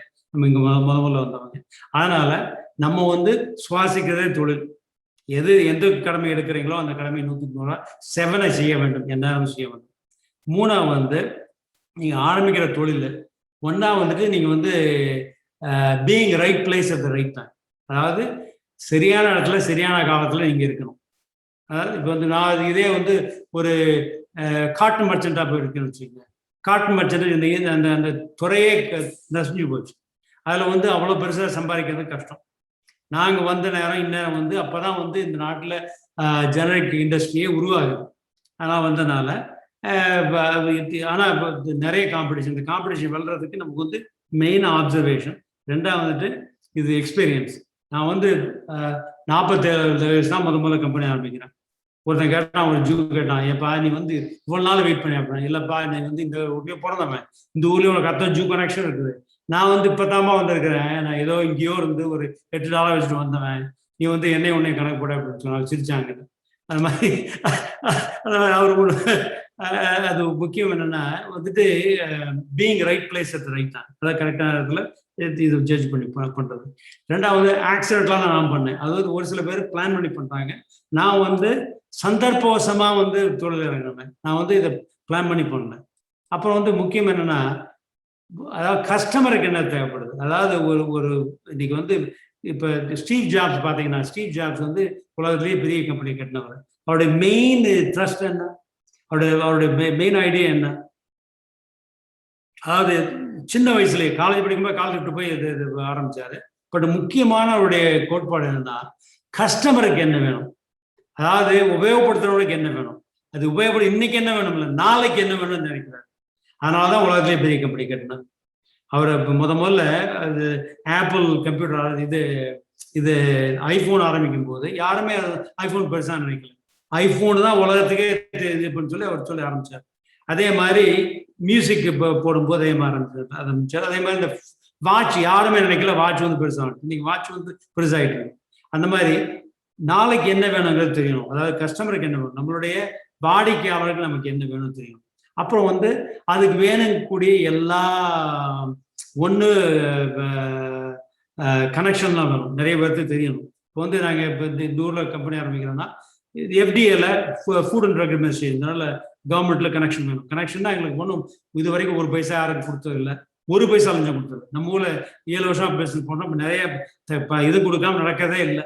இந்த ஊர்ல ஒரு பைசா கொடுத்தது இல்லை. அந்த மாதிரி ஆனா ஜனங்கள் தெரியும், நமக்கு அவங்களுடைய கோட்பாடுகள் தெரியும், சட்டங்கள் தெரியணும். அப்புறம் வந்துட்டு மற்ற ஜனங்கள்லாம் தெரியும், மற்ற பிரசிடென்ட்லாம் எனக்கு தெரிஞ்சது. அதனாலதான் என்ன முதல்ல இப்போ கம்பெனி ஆரம்பிக்கும் போது என்னை பத்தி அவங்களுக்கு தெரியும். ஏன்னா சொசைட்டிலாம் இல்லை, நான் வந்து எனக்கு தொழில் கொடுத்தாங்க, அதெல்லாம் வேணும். அப்புறம் முக்கியமா பணம் வேணும். பணம் இல்லைன்னா உங்க தொழில் நசிஞ்சு போகும். ஒரே ஒரு பேச்சைக்கு நீங்க கொடுக்க முடியலன்னா ஒரு தொழில் காலியாகும். இந்த ஊரை பொறுத்த வரைக்கும் ஒருத்தர் இருக்க மாட்டான், அப்பதான் விட்டு ஓடிக்கலாம். ஸோ ரீசோர்ஸ், அப்புறம் நல்ல ஜனங்கள் கூட இருக்கக்கூடியவங்க. நம்பர் 1 நல்ல மனைவி, பார்ட்னர்.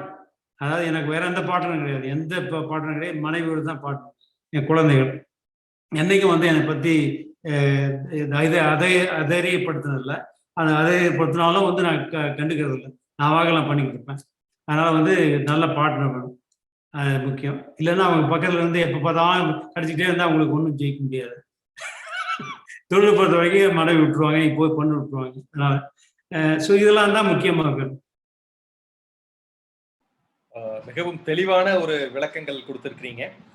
நிமிர்ந்த நன்னடை, நேர்கொண்ட பார்வை, யாருக்கும் பயப்படாத ஒரு துணிவு அப்படிங்கிறத தெளிவாக உங்களுடைய உரையிலிருந்து நம் சொந்தங்கள் அனைவரும் கண்டிப்பாக எடுத்துக்கொண்டு இருப்பார்கள். அடுத்த கேள்வி, செய்யும் தொழிலை ஒரு நஷ்டம் வந்ததுக்கு பிறகு மறுபடியும் உங்களுடைய மனதை தேர்த்தி ஒரு புதிய உற்சாகத்தை கொண்டு வந்து, ஒரு செல்ஃப் கான்பிடன்ஸை கொண்டு வந்து, அந்த $10 மில்லியன் லாஸ் ஆன பிறகு மறுபடியும் அதை லாபகரமாக கொண்டு போகும் பொழுது என்னென்ன கோட்பாடுகள் அல்லது என்னென்ன வழிமுறைகளை கையாண்டீங்க அப்படிங்கறது கேட்டிருக்கேன். அதுக்கு வந்து கைமுறையே இல்லை. அதாவது பின்வாங்க வழியே இல்லை. $27 மில்லியன் செலவழிக்குது, மாசம் $1 மில்லியன் செக் எழுதுறோம், வேற வழியே இல்லை, போடுறோம். அது வந்து பின்வாங்க வழியே இல்லை. முன்வைத்த காலை பின் வைக்க முடியாது. அதுக்கு தைரியம் வேணும். விழுந்தாலும் எந்திரிச்சு ஓடுறதுக்கு தைரியம் வேணும். அதுதான் முக்கியம். எங்க அடி விழுந்தாலும் அந்த அடியை தாங்கி முன்னால போறதுக்கு தைரியம் வேணும். அதுக்கு தைரியம் எப்படி வேணும்னா, உங்களுக்கு வந்து அது வரைக்கும் போட்ட அடிப்படை தான் முக்கியம். அடிப்படைன்னா நான் கவனம் வந்து வேலைக்கு அஞ்சாதவன். ஒரு கவனனுக்கு அந்த தைரியம் இருக்குது, ஒரு கவனனுக்கு அந்த ட்ரைனிங் இருக்குது. அது முக்கியம். அந்த ட்ரைனிங் நம்ம விவசாயத்தில் அடிபட்ட ஒரு கவனனுக்கு தெரியும். ராத்திரி பகலா 24 மணி நேரம் கஷ்டப்படுறது, 5 மணிக்கு போய் சாணி எழுதுறது, 5 மணிக்கு காலை எழுந்திரிச்சு சோளம் ஊத்துறது, அவனுக்கு தான் தெரியும் அந்த கஷ்டம்லாம். இதெல்லாம் பட்டதுனால என்னை வந்து எதுவும் வந்து பயன்படுத்தல. வேலை செய்யறது மாத்திரம் என்னைக்கு பயந்தே கிடையாது. ஸோ அதனால வந்து வயிற்றுல ஓட்டை விழுந்தாலும் அவசரம் வந்தாலும் விடாம அடிச்சு பிடிச்சி ஜெயிச்சுட்டோம். அதுதான் முக்கியம். பயப்படக்கூடாது. கூட இருக்கக்கூடிய ஜனங்கள் வந்து சமயத்துல ஜனங்கள் வந்து இந்த 2வது கம்பெனியில தவறாகும் போது அதை மாத்துறதுக்கு தைரியம் வேணும். தள்ளிவிட்டு வேற ஜனங்களை கூட்டு வரதுக்கு கூட இருக்கவும் வேணும். கூட இருக்கவங்க முக்கியம். கூட இருக்கக்கூடிய உங்களுடைய அடுத்த லீடர்ஸ் ரொம்ப முக்கியம். அது அவங்க எல்லாம் பண்ண முடியாது. நீங்க உங்களுடைய தைரியம் முக்கியம், அடுத்த லீடர்ஸ் முக்கியம், அப்புறம் மனைவி முக்கியம், கூட இருக்கவங்க, அப்புறம் நண்பர்கள், மற்ற நண்பர்கள், அதாவது சோஷியலா இருக்க நண்பர்கள், அதாவது இண்டஸ்ட்ரியில கம்பெனியில் இருக்கிற மற்ற கம்பெனியில் இருக்கக்கூடிய நண்பர்கள், அப்புறம் அரசாங்கத்தில் உண்டான நண்பர்கள், இதெல்லாம் வேணும். அப்பதான் நம்ம பண்ண முடியும். ஒரு நம்பிக்கையான ஒரு நெட்வொர்க், ட்ரஸ்ட்வர்த்தி நெட்வொர்க் இருந்தா தொழில ஜெயிக்கலாம்னு தெளிவாக நம்ம சொந்தங்களுக்கு சொல்லியிருக்கீங்க. அடுத்த கேள்வி என்ன கேட்டிருக்காங்கன்னா, புதிதாக முதன்முறையாக தொழில் தொடங்குபவர்களுக்கு உங்களுடைய 3 முத்தான அறிவுரைகள் என்ன அப்படின்னு கேட்டிருக்காங்க. 1, நீங்க வந்து எந்த தொழில் பண்ணுங்கிறத வந்து தூரம் சொல்லுவாங்க, ட்ரீம் ஃபர்ஸ்ட், அதாவது கனவு காண. அதாவது இப்போ உண்மையாக சொன்னாங்க, ஒரு தூங்கி எழுந்திருக்கும் போது நீங்க நடுராத்திரி எழுந்திரிச்சிங்கன்னா அப்பதான் உங்களுக்கு வந்து கரெக்டா அந்த நினைவெல்லாம் கரெக்டா வரும். மனிதன் வந்து முழிச்சிட்டு இருக்க நேரத்துல வந்து மனிதனுடைய நினைவுகள் எல்லாம் வந்து மேல் மூளை பெருமூளை வேலை செய்யறதுனால அந்த பெருமூளை வந்து எல்லாத்தையும் கண்ட்ரோல் பண்ணி கொடுது. ஒரு பால்ரூமுக்கு போறீங்கன்னா உள்ள வராத ஒரு சில எல்லாம் உள்ள கோட்டு போனா உள்ள விட மாட்டான். ராத்திரியில வந்து நடுராத்திரியில வந்து எந்த கண்ட்ரோலும் இல்லை. யாரு வேணா போகலாம், துணியா போடாம கூட உள்ள போகலாம் பால்ரூமுக்குள்ள. அப்படி இருக்கிற நேரத்துல தான் வந்து மூளை கரெக்டா வேலை செய்யும். அடிமூளை வேலை செய்யும் போதுதான் இந்த தெளிவு வருது. எனக்கு வந்து எப்பயுமே நடுராத்திரில தான் எனக்கு வந்து ஐடியா வரும். அதாவது 4 புறா தட்டு மாதிரி உயிரை விட்டுட்டு நடுராத்திரில இருக்கும் போது கரெக்டாக தெளிவு வரும். அப்போ என் போன்ல ஃப்ரூட்ஸ் எழுதி வச்சுக்குவேன், இது எப்படி ஜெயிக்கிறதுன்னு.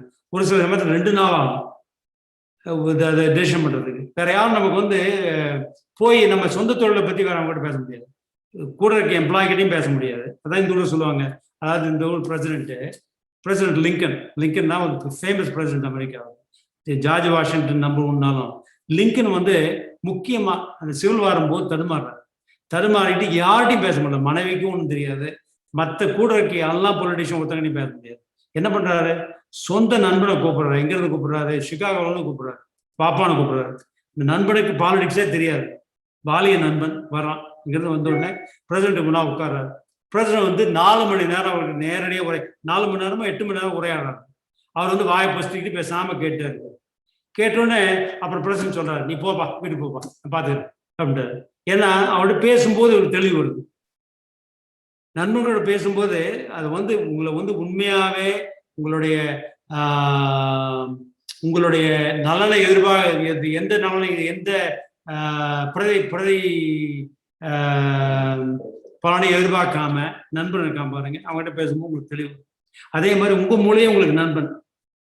ஐன்ஸ்டைன் என்ன பண்ணுவாருன்னா, ஐன்ஸ்டைனுக்கு வந்த பெரிய ஐடியாலாம் அவர் சொல்றாரு. ஐடியா அதாவது யாரெல்லாம் காப்பி அடிக்கிறதுக்கு பயப்படாதீங்க. யாரையும் சொல்றது ஐன்ஸ்டைன் உலகத்திலேயே பெரிய சயின்டிஸ்ட்.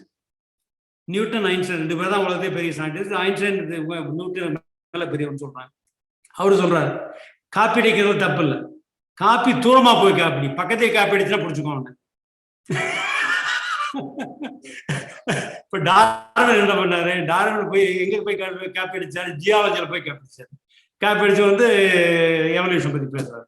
அதே மாதிரி இவர் என்ன பண்ணுவார்னா வந்து டே டைம்ல தூங்குவாராம். யாரே லேப்ல இருக்கும்போது தூங்குவார் ஐன்ஸ்டைன். தூங்கும்போது 2 கையில 2 அயன் பால்ஸ், அதாவது 2 சொல்றது இரும்பு குண்டுகளை கையில வச்சுட்டு கீழே வந்து பக்கெட் 2 பக்கெட் மெட்டல் பக்கெட் வச்சுக்குறோம். தூங்கிட்டு இருக்கும்போது கை படாத தவறு டொப்பு வந்தோடனே விருக்கில் எழுதிட்டு வரோம். அப்பதான் வந்து அவருக்கு அந்த ஐடியாலாம் வரும். ஏன்னா தூங்கி எழுதிக்கும் போது தான் அந்த லோவர் பிரெயின் வேலை செய்யும் போது தான் அந்த ஐடியாலாம் வருது. அதனால அதே மாதிரி உங்களுக்கு வந்து அந்த மாதிரி you have to listen to yourself. அதாவது உங்க மேல நம்பிக்கை வேணும். நீங்க வந்து உங்களுடைய ஓன் ஐடியாவே முக்காவாசி தான் வந்து மற்றவங்க சொல்றதுனால படுறதில்ல. நீ உங்களுடைய ஓன் ஐடியாவே மற்றவங்களாம் சொல்றதுதான் உண்ட ஒழிய அல்டிமேட்லி உங்க ஐடியா தான் விஜயிக்கும். அதாவது நீங்க பதில் சொன்னா இல்லைங்களா, பதில் சொன்னா இதை தள்ளி போயிட்டேன். கண்டிப்பாங்க, நீங்க தெளிவான ஒரு பதில் சொல்லியிருக்கீங்க. அதனால நம்ம சொந்தங்களுக்கு அதை திருப்பி ஒரு ரிவ்யூ மாதிரி நான் சொல்றதுக்கு கடமைப்பட்டிருக்கேங்க. ஒரு நல்ல நண்பர், ஒரு trustworthy friend, the power of your subconscious mind. நம்ம ஆள் மனதில் உள்ள ஒரு விஷயத்தை அதிகாலையில இருந்துச்சுன்னா அதை எடுத்து டக்குன்னு நம்ம இமீடியட்டா நோட்ஸ்ல நோட் பண்ணி வச்சு அதை அடுத்த நாள் எழுந்திருச்சு நம்ம செயல்படுத்துவது ஒரு 2வது முறை. பிளஸ் நமக்கு நம் சொந்தங்களுக்கு எந்த வாழ்க்கையில வெற்றி பெறணும்னாலும் ஒரு ட்ரஸ்ட்வர்த்தி மென்டார், நம்மளுடைய ஒரு நண்பராக இருக்கலாம் அல்லது குருவாக இருக்கலாம், யார்கிட்ட வேணாலும் நம்ம ஒரு நல்ல ஒரு மென்டாரை வச்சு நம்ம போய் அவங்களோட அறிவுரை கேட்கணுங்கிற இந்த 3 விஷயத்த நம்ம இந்த கேள்விக்கு நீங்க தெளிவான ஒரு விளக்கம் கொடுத்து ஐன்ஸ்டைன் அவருடைய கோட்பாடுகள் எல்லாத்தையும் சொல்லியிருக்கீங்க. அடுத்தடுத்து கேள்விகள் வந்து கொண்டே இருக்கின்றனால அடுத்த கேள்விக்கு நான் போலான்ட்டுங்க.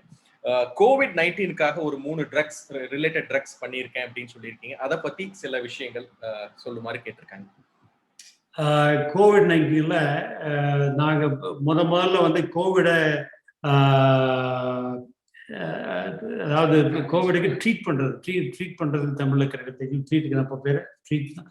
கோவிடை வந்து நேரு பண்றது, சுவஸ்தம் பண்ணக்கூடிய மருந்து. போன வருஷம் ஜூன் மாசத்துல முதல்ல கண்டுபிடிச்சாங்க, பிரிட்டன்ல கண்டுபிடிச்சாங்க. இது வந்து புது மருந்து இல்லை, பழைய மருந்து, வெகு நாளா இருக்கக்கூடிய மருந்து. டெக்ஸாமெத்தசோன் சொல்லி ஒரு ஸ்டீராய்டு. ஓகே, இது எல்லாத்துக்கும் கொடுக்குறது பாப்புலரான மெடிசன். ஒரு வருஷத்துக்கு 40 மில்லியன் வயல்ஸ் விற்கிது. அது வந்து நாங்கள் பண்றது வந்து அதுலேயே வந்து ப்ரிசர்வேட்டிவ் இல்லாமல் வயல் கோவிட் வருது, டெக்ஸாமெத்தசோன். அது நாங்கள் பண்ணிக்கிட்டு இருந்தோம். அதனால் கோவிட் வந்தோடனே டக்குனு எங்கள் மருந்து வந்து திடீர்னு எங்கள் மருந்துக்கு வந்து விலையெல்லாம் இது டிமாண்ட்லாம் டபுள் ஆயிடுச்சு. ஏன்னா இதுதான் முக்கியமான மருந்து. இது வரைக்கும் அவங்க ட்ரீட் பண்ணுறதுக்கு வந்து இது ஒரு மருந்து.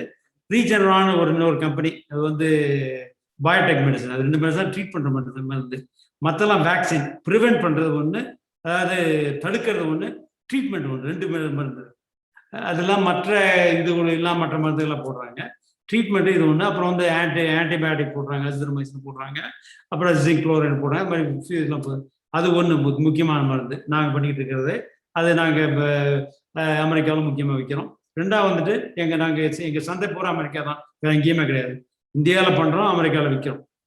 2வது மருந்து வந்து சிசட்ரெக்யூரியம் ஒன்று, இன்னொன்று வந்து சக்சினா குளோரைடு, குளோரின் குளோரைடு. 2 மருந்து இருக்குது. இந்த 2 மருந்துமே என்ன பண்ணுறோன்னா ரெஸ்பிரேட்டரில் போடுறாங்க. அது நம்ம தலைவர் பழனிசாமி இந்த கொங்கு தலைவர் கூட இந்த மாதிரி அதே மாதிரி பாலசுப்ரமணியம்லாம் இந்த ரெஸ்பிரேட்டரில் போடுறாங்க.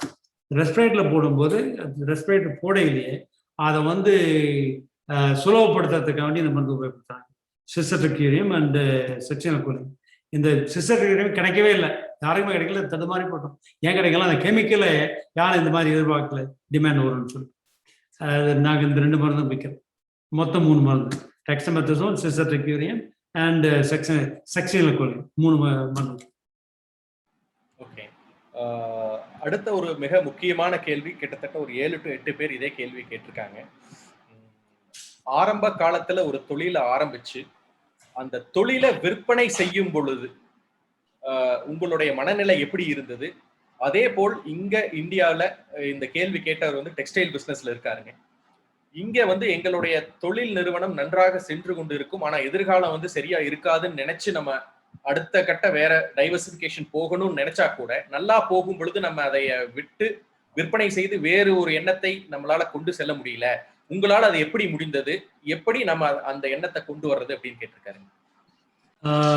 இதுக்கு 2 விதமான ஆன்சர், 2 விதமான பதில்.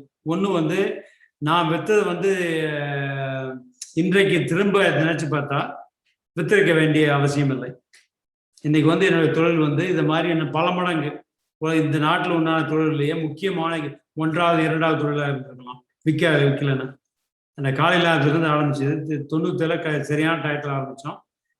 வந்துட்டு என்னன்னா தொழில் மாறி மாறி மாறி மாறி வருது. அது இல்லாமல் நம்மளுடைய கேப்பபிலிட்டி, அதாவது நம்மளுடைய கேப்பபிலிட்டி நம்ம சொல்ல தமிழ்ல நம்மளால என்ன பண்ண முடியுங்கிறதும் நம்ம வந்து புதுசு புதுசா பண்றோம். 2மே வருது. 2 வரும்போது நீங்க வந்து உங்களால வந்து உங்களுடைய திறமையோ அல்லது வந்து கேப்பபிலிட்டி கெப்பாசிட்டி, அதாவது முதல்ல தூரம் சொல்லுவாங்க food chain, going up the food chain. அது சாப்பிட்றது முதல்ல இதுல தாவர வகைகள் ஆரம்பிச்சு கடைசியில மனுஷன் சாப்பிட்றது, அந்த விதத்துல நம்ம வந்து தொழில் அதே மாதிரி முன்னேறும். நம்ம வந்து அந்த அளவுக்கு நம்ம வந்து நமக்கு வந்து பிஸ்னஸ் பார்ட்னர் இல்லை. அதாவது தொழில் ஒருத்தர் வந்து எனக்கு காலை நடத்தும் போது என்னுடைய கஸ்டமரே ஒருத்தர் வந்து அவர் பிரசிடென்ட் வந்து என் கூட ஜாயின் பண்ணிக்கிறார். அவர் வந்து இவ்வளவு சந்தோஷமா இருந்து அவ்வளவு இதாகிட்டு எங்களோட ஜாயின் பண்ணிக்கிறார். அதுக்கு என்ன ஆச்சுன்னா, அந்த ஒரிஜினலாக இருந்த சேர்மனை தள்ளிட்டு இவரை மாற்றி சேர்மனை போட்டாங்க. இல்லைன்னா நாங்கள் எங்கேயோ போயிருக்கோம் அது காலையில் இருக்கும்போதே. அப்புறம் அவரால் ஜாயின் பண்ண முடியல. நான் இது வரைக்கும் இத்தனை நாளும் வந்து மற்ற தொழிலை சேர்த்து, அதாவது தொழிலை பொறுத்த வரைக்கும், அதாவது பிஸ்னஸ் பார்ட்னர், அதாவது பிஸ்னஸ் பீப்புள் அந்த மாதிரி யாருமே எடுக்கல. எங்களோட கூட உண்டவங்க எத்தனை பேரும் எனக்கு வேணுங்கிறவங்க தான். எனக்கு அடுத்து நான் தான் பிஸ்னஸ் மேன், வேற யாருமே பிஸ்னஸ் மேனே இல்லை. முதல்ல எங்க கம்பெனி காலையில் சுத்தும் போது அந்த கம்பெனி வாங்கினவர் வந்தார். அவர் கேட்டார், வீரபாண்டியா இங்க யாருப்பா முக்கியமான ஆளுங்கன்னு கேட்டார். சார் இந்த மாதிரி நண்பன் என்னுடைய சொந்தக்காரர் இருக்காரு. அது என்ன பிசினஸ், எங்க இருக்காரு ஒரே வார்த்தை கேட்டார். ஒரே வார்த்தை. ஏன்னா நான் ஒருத்தன் தான் அந்த கம்பெனி, அப்படிதான் அவங்க நினைச்சாங்க. அதே மாதிரி அடுத்த கம்பெனி வரும்போது டீம் இருந்தது, நாவல் வரும்போது டீம் இருந்தது. இருந்தாலும் பிசினஸுக்கு நான் ஒருத்தன் தான். பிசினஸ் பொறுத்த வரைக்கும் அது கேட்பாங்க. 2வது கம்பெனி கேட்கும்போது நம்ம பிசினஸ் பார்ட்னர், பிசினஸ் யாருப்பா, நீ தான் பிசினஸ், அப்படிதான் பார்ப்பாங்க. அதாவது நம்ம வந்து சாதாரணமா விவசாயத்துல இருந்து மண்ணை கவனம் வந்து மருந்து வித்து விற்கிறது, அதாவது டெவலப்மெண்ட்ல இருந்து விற்கிறது வரைக்கும் எல்லாம் நம்ம பண்றோம். அதுதான் வந்து முக்கியமான சீக்ரெட் இருக்கு. 2வது வந்துட்டு நீங்க வந்து தளராத முயற்சி, அயராத முயற்சி, கூட இருக்கணும். இவங்கதான் வந்து முக்கியமான secret. I don't know if I answered the question. Yes டெஃபினட்டாங்க, நீங்க கரெக்டான பதில் சொல்லியிருக்கீங்க. அடுத்த மிக முக்கியமான புரிஞ்சு போயிட்டேன். ஓகே நெக்ஸ்ட் ஒரு முக்கியமான ஒரு கேள்விங்க. again coming back to the dollar, the big $1 billion question அப்படிங்கிற மாதிரி $1 billion அப்படின்னு அவர் கணக்கு போட்டு 7,400 crores of balance in your account. இது வந்து what is your next dream அப்படின்னு கேட்டிருக்காங்க. பழைய கேள்வியை நான் கொஞ்சம் மத்தியில் விட்டுட்டேன். அந்த கேள்வி பிடிச்சி நீங்க வர்றேன். அந்த கேள்வி என்ன கேட்டீங்கன்னா, நீங்க கேட்டீங்கன்னா தொழில் ஏன் வித்தீங்கன்னு கேட்டீங்க. விற்கிறது வந்து நியாயமானு கேட்டீங்க. அது நான் ஆன்சர் பண்ணவே இல்லை. நான் சொல்றது வந்து தெரிஞ்சு போயிட்டேன். நான் நினைச்சு பார்க்கும்போது விற்காம இருந்திருக்கிறது பெட்டரா இருந்திருக்கலாம். ஓகே, நான் வந்து இந்த ரெண்டாவது கம்பெனி கேஸ் ஊற்றும் போது எல்லாரும் ஹோல் இண்டஸ்ட்ரி, அமெரிக்கன் இண்டஸ்ட்ரியும் வந்து என்னை வந்து கங்க்ராச்சுலேட் பண்ணாங்க. ஏன்னா கரெக்டான டயத்தில் உச்ச கட்டத்தை கரெக்டாக விற்றேன். அதுக்கப்புறம் ஹோல் இண்டஸ்ட்ரி கேள்வி போச்சு. ஆனால் அதுக்கடுத்து தொடர்ந்து நான் பண்ணிக்கிட்டு இருக்கும்போது நம்ம வந்து இந்த ஊர் கணக்கு பிரகாரம் you go up the food chain, அதாவது அடுத்த லெவல் நீங்கள் போகணும். இப்போ இந்த இண்டஸ்ட்ரி வந்து வெறும் சாதாரண ஜெனரிக் மெடிசன் மாத்திரம். இப்போ நாங்கள் என்ன பண்ணுறோம், ஜெனரிக் மெடிசனை பண்ணுறோம், பிராண்ட் மெடிசனும் பண்ணுறோம். பிராண்ட் மெடிசனே இப்போ டெவலப் பண்ணுறோம். அதுக்கடுத்து பயோடெக்கும் பண்ணலாம். அதாவது ஒரு துறையில், மருந்து துறையிலன்னா நீங்கள் you can go up the food chain. சாதாரண டாக்டர் ஜெனரல் ப்ராக்டிஸில் வந்து என்ன பண்ணலாம், ஒரு ஹார்ட் டாக்டராகவும் ஆகலாம், ஹார்ட் டிரான்ஸ்பிளான்ட் டாக்டராகவும் ஆகலாம். அதனால் மேலே போக போக வந்து உங்களுக்கு நிறைய ஆப்பர்ச்சுனிட்டி இருக்கு, இல்லைன்னு சொல்றது வழி. அவருக்கு இப்போ நம்ம டெக்ஸ்டைல்காரருக்கு சொல்றதுன்னா, உங்களால் இது டெக்ஸ்டைல் வந்து அடிபடுத்துப்பேன், அது உண்மை. ஆனால் அதுலேயே டிஃப்ரென்ஷியேட் பண்ணி, அதாவது வேற மார்க்கெட் பிடிக்கிறது, அதில் வந்து டிஃப்ரென்ஷியேட்டட் ப்ராடக்ட் பண்ண முடியுமான்னு பாருங்க. பண்ணீங்கன்னா கட்டாயம் நீங்கள் ஜெயிக்கலாம்.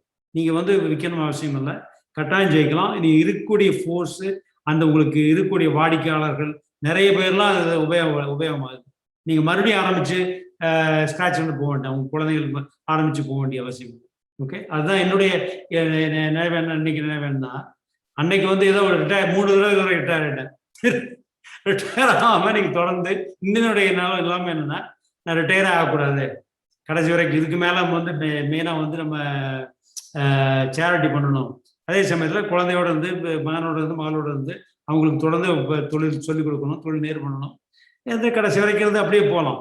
ஓகே, அவன் வந்து ரிட்டையர்மெண்ட், அவனா ஆட்டோமேட்டிக் ரிட்டையர்மெண்ட் கொடுக்குற வரைக்கும் ரிட்டையர்மெண்ட் ஆகவில்லை.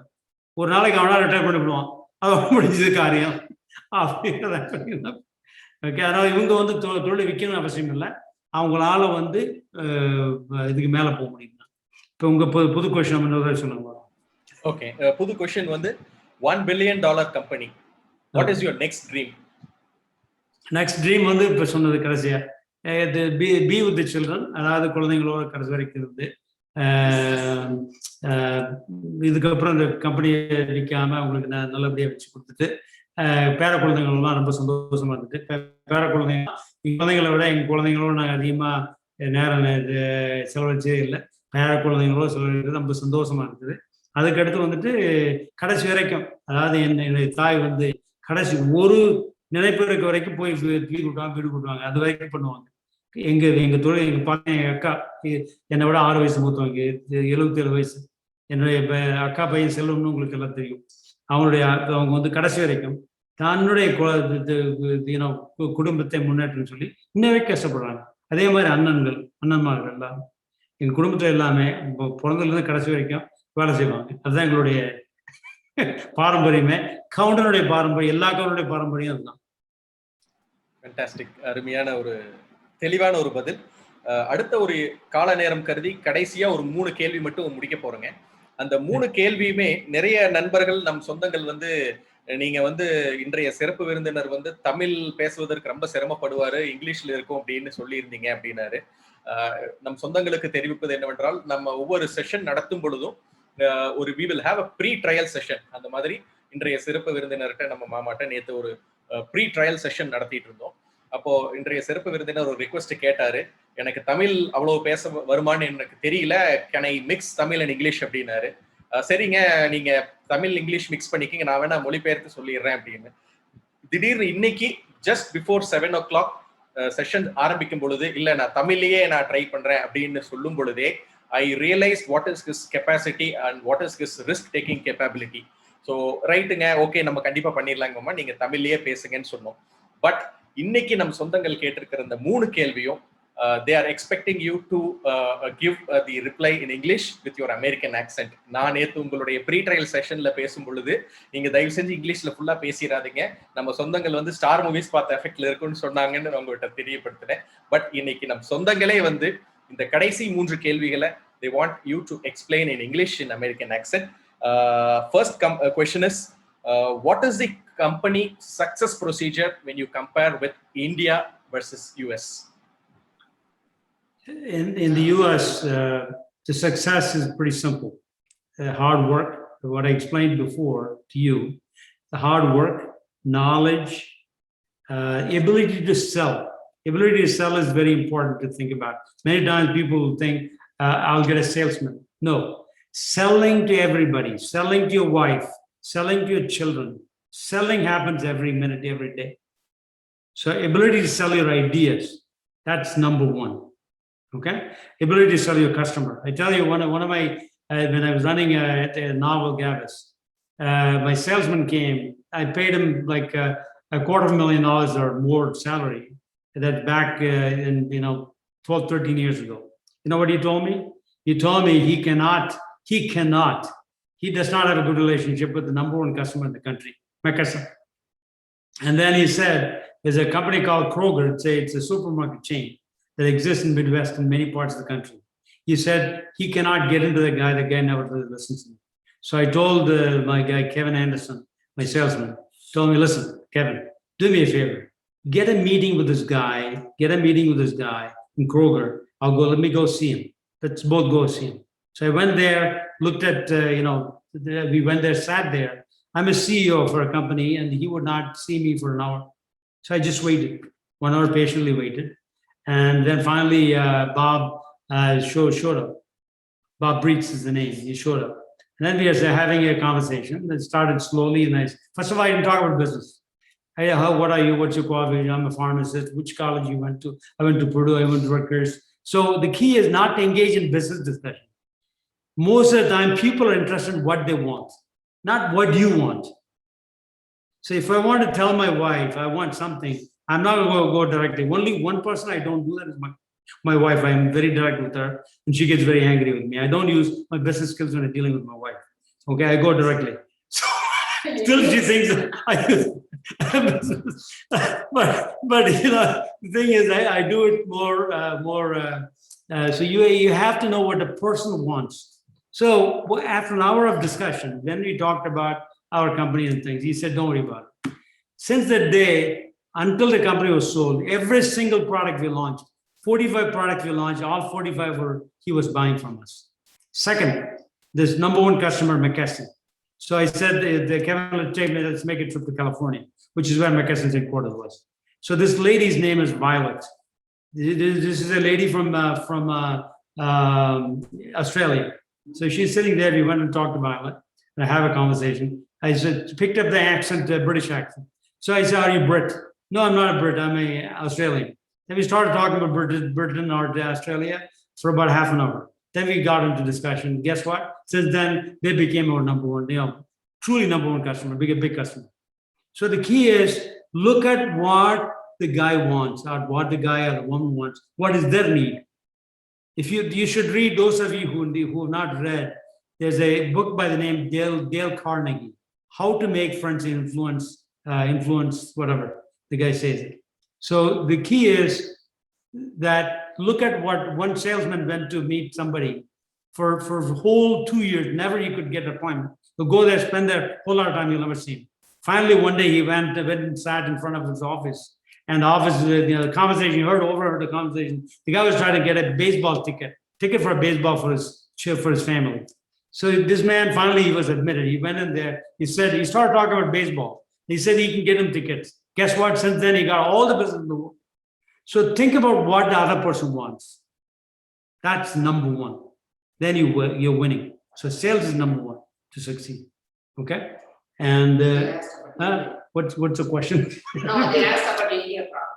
India. So India issue is very simple. So the other thing is in America, to build a business, you don't have to bribe anybody. You do what is right. You're straightforward. They know, the customer knows. If you think you can fool the customer is never fooled. They're very smart people. America is a very smart market. So you could never fool anybody. So try to be very straightforward. Try to be very honest. Okay? Don't tell lies. Don't come up with anything that's not going. Again, make a promise, but keep your promise. That's important. Keep your quality. Keep your whatever, what customer wants. That's number one. Then you're successful. As far as India is concerned, you can buy everything. All rules and regulations are meant for sale. The only thing you need is, obviously you need to have money. You got to give money. Not only money to government and the officials, your own employees, the key employees are making money on you. The guy is, buying something for you, then he puts up a 2% commission for himself on the side. Okay, you got to be watchful. So people do that. I'm sure Indian companies have people who live in India know this really well. And what is a bribe that happens at all levels? Private companies, public companies, whatever. And the second thing is you have to, you try to be really truthful, really doing everything in the way the Americans do. Does not work in India. You have to follow Indian rules. Third thing. That's it. That's the comparison I have asked for the success strategies between US and. But again, when you follow the rule, teach them the right culture, they have a lot of respect for you. They fear you. So in all places, the minute they know you know the business, they're very afraid of you. They do the right thing. The minute they know that you don't know, they will cheat on you. Simple. All right. சொந்தங்களுக்கு கண்டிப்பாக இன்றைய சிறப்பு விருந்தினர் பேசியது உங்களுக்கு புரிந்திருக்கும் என்று நினைக்கின்றேன். புரியவில்லை என்றால் நம்ம மறுபடியும் எனக்கு வாட்ஸ்அப் பண்ணுங்க. I will talk to you.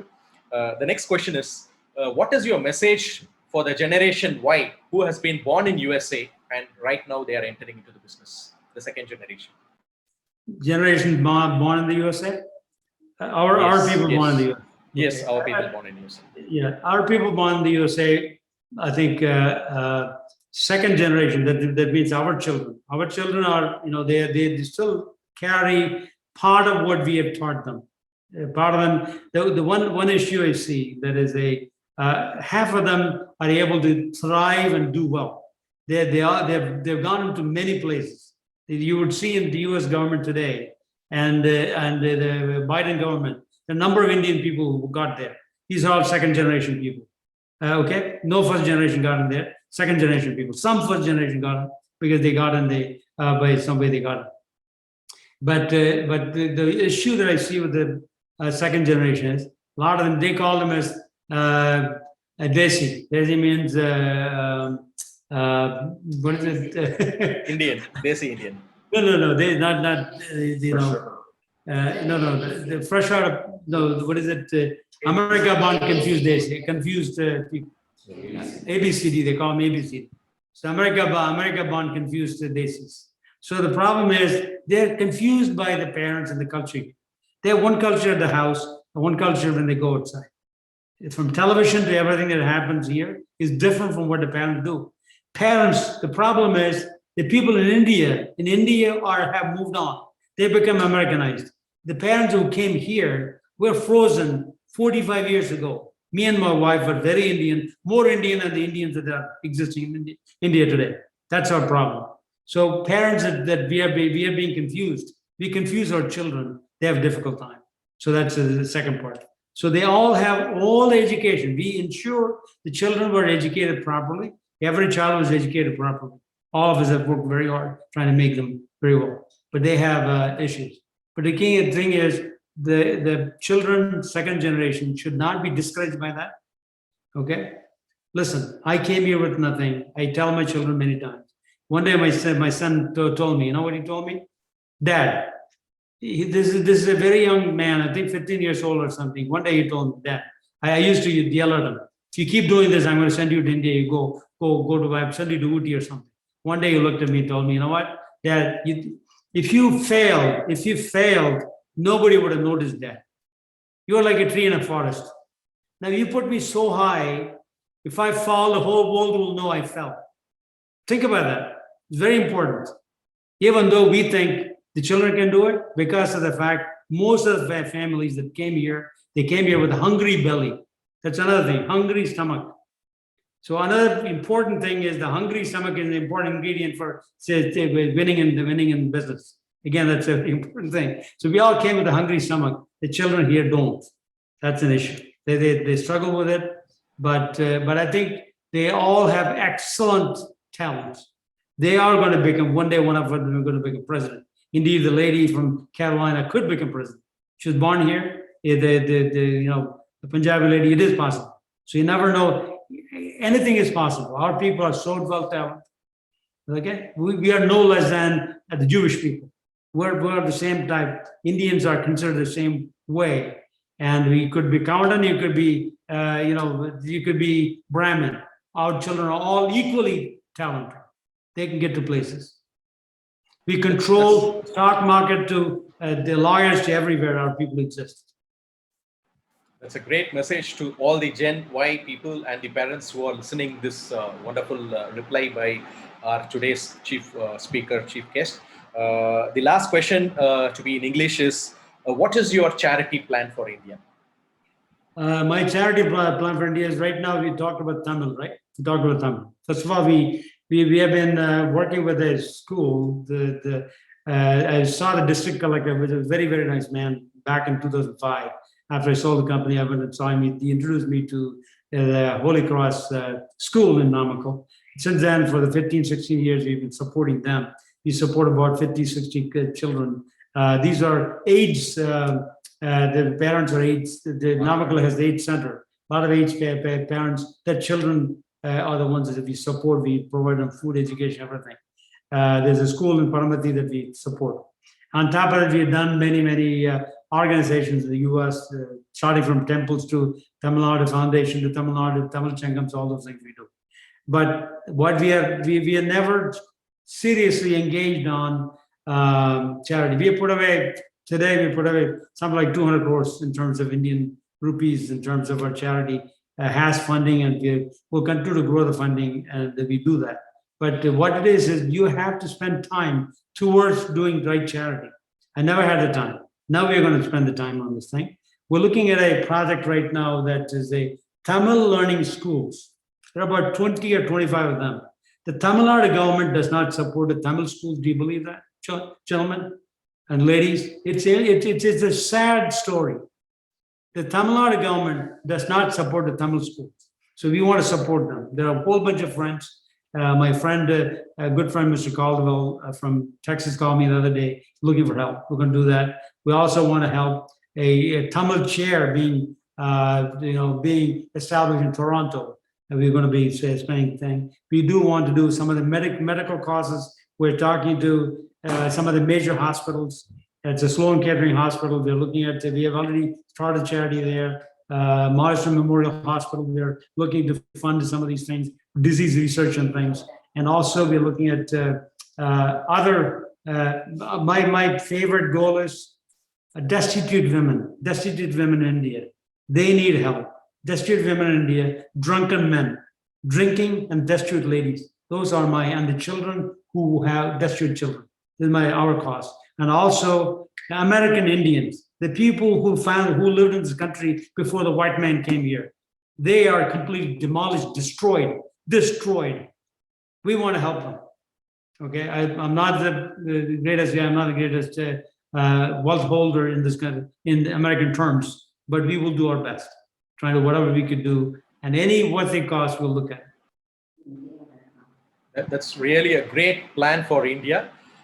சொந்தங்களுக்கு இதை நான் கண்டிப்பா மொழிபெயர்க்கணும். ஒரு 200 கோடி ரூபாய் அளவிற்கு நாமக்கல் ஸ்கூல் மற்றும் இன்றைய டெஸ்டிடியூட் விமன், அதாவது கணவனால் கைவிடப்பட்ட பெண்கள் மற்றும் குடிக்கு அடிமையான ஆண்கள், அவர்களுக்காக சேரிட்டி, அதாவது நன்கொடை மற்றும் அவர்கள் வாழ்வில் திரும்ப அவங்களுடைய பழைய நிலைக்கு வருவதற்கு ரீஹாபிலிட்டேஷன் பண்றதுக்கு ஒரு மிகப்பெரிய ஒரு சேரிட்டி ஃபார் இந்தியாவுக்கு பிளான் வச்சிருக்காரு இன்றைய சிறப்பு விருந்தினர். அது ஒரு வரவேற்கத்தக்க ஒரு விஷயம். அனைத்து கொங்கு சொந்தங்களின் சார்பாக இந்த அருமையான நீங்க இந்தியாவுக்கு கொடுத்திருக்கக்கூடிய இந்த சேரிட்டி பிளானுக்கு மனமார்ந்த வாழ்த்துக்களை நம் கொங்கு சொந்தங்களின் சார்பாகவும் கேபிஎன் குளோபல் மற்றும் Kongu business network association India சார்பாகவும் உங்களுக்கு நாங்க நன்றி தெரிவிக்க கடமைப்பட்டிருக்கின்றோம். மேலும் இந்த அருமையான ஒரு காணொலியின் கடைசி அத்தியாயத்துக்கு வந்துள்ளோம். இந்த கடைசி அத்தியாயத்துல இனிமேல் நம்ம தமிழ்ல முறைப்படுத்தி போகும்பொழுது நிறைய பேர் ஆர்வமா இருக்காங்க. நம்ம ஆங்கிலத்துல இந்த ஒரு 3 கேள்விகளுக்கு பதில் சொன்னாலும் நம் வெளிநாட்டில் இருக்கக்கூடிய அன்பர்களுக்கும் வெளிநாட்டில் இருக்கக்கூடிய நம் சொந்தங்களுக்கும் அவங்களுடைய விருப்பத்தின் பேர்ல இந்த 3 கேள்வி ஆங்கிலத்துல கேட்டு முடிக்கும் பொழுது தாய்மொழியான தமிழில் நம்ம ஊர் கவுண்டம் பாஷையில வாங்க போங்கிற பாஷையில முடிவு கொண்டு வரணுங்கிறது தான் எங்களுடைய விருப்பம். இந்த ஒரு காணொளியில் நம்முடன் இணைந்திருந்து ஒரு மிகப்பெரிய நிறுவனத்தை நடத்தி கொண்டிருக்கும், ஒரு பெரிய சாம்ராஜ்யத்தை நடத்தி கொண்டிருக்கும் நம்மில் ஒருவர், நம் கொங்கு மண்ணின் மைந்தர், நம் கொங்கு மண்ணிற்கே பெருமை சேர்த்தவர் என்பதை எப்படி நான் சொல்லலாம் அப்படின்னா, ஒரு நண்பர், நம் சொந்தங்கள் ஒரு மெசேஜ் அனுப்பிச்சிருந்தாரு. மருத்துவத்துறையில செலின் கவுண்டர் அப்படிங்கறது தான் நான் நினைச்சிட்டு இருந்தேன் இத்தனை நாளா. இன்னைக்கு நான் வீரப்ப கவுண்டர்னு ஒருத்தர் இருக்காரு அப்படிங்கறத நான் இன்னைக்கு தெரியப்படுத்தினதுக்கு மிக்க நன்றி. கேபிஎன் அப்படின்னு சொல்லியிருக்காரு. ஸோ இன்றைய சிறப்பு விருந்தினர் வீரப்பன் அவர்களுக்கும் நம் கொங்கு சொந்தங்களின் சார்பாகவும் அனைத்து கிட்டத்தட்ட 40 நாடுகளுக்கு மேற்பட்டு இன்று நம்முடன் இணைந்திருக்கும் நம் கொங்கு சொந்தங்களின் சார்பாகவும் கொங்கு பிசினஸ் நெட்வொர்க் அசோசியேஷன் இந்தியாவின் சார்பாகவும் இன்றைய காணொலியில் நம்முடன் இணைந்து அவர்களுடைய சிறப்புரையை, நகைச்சுவை கலந்த சிறப்புரையை தெல்ல தெளிவான விளக்கங்களுடன் அனைவரும் சிந்தித்து வாழ்க்கையில் ஒரு மிக உயரிய ஸ்தானத்தை அடைவதற்கு எவ்வாறு முயற்சி செய்ய வேண்டும், எந்த அளவுக்கு நம்ம வாழ்க்கையில ஒரு லட்சிய பாதையை வடிவமைத்துக் கொண்டு விடாமுயற்சியுடன் வெற்றி பெற வேண்டும் என்பதை நமக்கு எடுத்து கூறிய இன்றைய சிறப்பு விருந்தினருக்கு எங்களின் நன்றிகள், பல ஆயிரம் கோடி நன்றிகள் மட்டும் அப்படிங்கிற வார்த்தையை சொல்ல முடியாது. அனைத்து சொந்தங்களின் சார்பாக மனப்பூர்வமான நன்றிகளை தெரிவித்து, நம் சொந்தங்கள் நீங்க அடுத்த எப்ப இந்தியா வருவீங்க, உங்களுடைய நேர்ல கலந்துரையாடல் பண்ணுவதற்கு என்றைக்கு வாய்ப்பு கிடைக்கும்னு கேட்டிருக்காங்க. அநேகமா கோவிட் முடிஞ்சாதான் நீங்க அதுக்குண்டான சாத்தியக்கூறுகள் இருக்கும்னு நாங்க நினைக்கிறோம். கண்டிப்பாக இந்தியா வரும்பொழுது நம் அனைத்து சொந்தங்களுக்கும் இதை தெரியப்படுத்தி நேர்ல சந்திக்கிறதுக்கு அனைத்து நம் கேபிஎன் சார்ந்த அனைத்து சிறப்பு விருந்தினர்களும் ஒருங்கே ஒரு நாள் நம்ம சந்திப்பு ஏற்படுத்துவதற்கு நாங்க பிளான் பண்ணிட்டு இருக்கோம். So that will happen very soon. நம் சொந்தங்கள் அனைவருக்கும் இன்றைய காணொலியில் இணைந்ததற்கு மிக்க நன்றி கூறி, உங்களின் அனைவரும் சார்பாக இன்றைய சிறப்பு விருந்தினருக்கு கோடான கோடிகள் நன்றி கூறி விடைபெறுகின்றோம். நீங்க கடைசி ஏதாவது நம்ம சொந்தங்களுக்கு நன்றி கூறுவதாக இருந்தால் கூறியிருந்தேன். எனது மனைவி, என்னுடைய partner, business partner, life partner, குழந்தைகள், பேர குழந்தைகள்லாம் பெற்றெடுத்த அம்மா இங்க இருக்கிறார். அதே மாதிரி என்னுடைய அந்த அண்ணன் மகன், அதே மாதிரி அந்த அண்ணன் மகள் அந்த இருக்கிறாங்க. இதை எல்லாரும் இது நீங்க சொல்ல கேட்டுக்கிறாங்க. மாப்பிள்ளை இருக்காரு, துர்ராஜ், டாக்டர் துர்ராஜ் இருக்காரு, டாக்டர் மலர் இருக்கிறாங்க, அதே மாதிரி டாக்டர் மிஸ் முரளி இருக்கிறாங்க. நீங்க எங்களை இத்தனை வருஷம் கழிச்சு ஒன்று நீங்க தமிழ் ஜனங்களுக்காக, கன்னட ஜனங்க சமுதாயத்துக்காக, அதாவது கொங்கு சமுதாயத்துக்காக ஒரு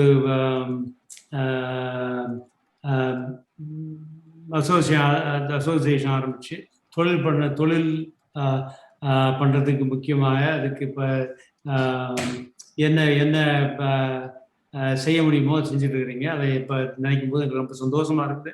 அதுவும் உலகம் பூரா 37 நாடுகள்ல இருந்து நம்மளுடைய சொந்தங்கள்லாம் இதை பற்றி கேட்கறது எங்களுக்கு ரொம்ப சந்தோஷமா இருக்குது. நான் போன தடவை நீங்கள் கேட்டீங்க ஒரு பல மாதங்களுக்கு முன்னால, என்னால் இப்போ கரெக்டாக அமையலை. நீங்கள் இத்தனை பேரும் உங்களுடைய நேரத்தை செலவழித்து எந்த ஒரு முட்டாளுடைய பேச்சு கேட்கறதுக்கு வந்திருக்குது எங்களுக்கு சந்தோஷம். அதனால எல்லாத்துக்கும் வணக்கம். ரொம்ப ரொம்ப சந்தோஷம். நீங்க இவ்வளவு நம்ம ஜனங்க இவ்வளவு ஆர்கனைஸ்டா பண்ணுவீங்கன்னு எங்களுக்கு தெரியல. நல்லா பண்ணுறீங்க. உங்களுடைய சாதனைகள், உங்களுடைய அதாவது பழனியப்பன், நீங்க, அவர் இளஞ்செழியன், மற்ற எத்தனையோ நூற்றுக்கணக்கான பேர் செஞ்சுட்டு இருக்கிறீங்க. எங்களுக்கு அதை பற்றி ரொம்ப சந்தோஷமா இருக்கு. எல்லாம் நல்லா இருக்கும். நல்ல தொழில் ஆரம்பிச்சு நல்லா பண்ணணும், எல்லாம் முன்னுக்கு வரணும் எங்களுடைய ஆசை.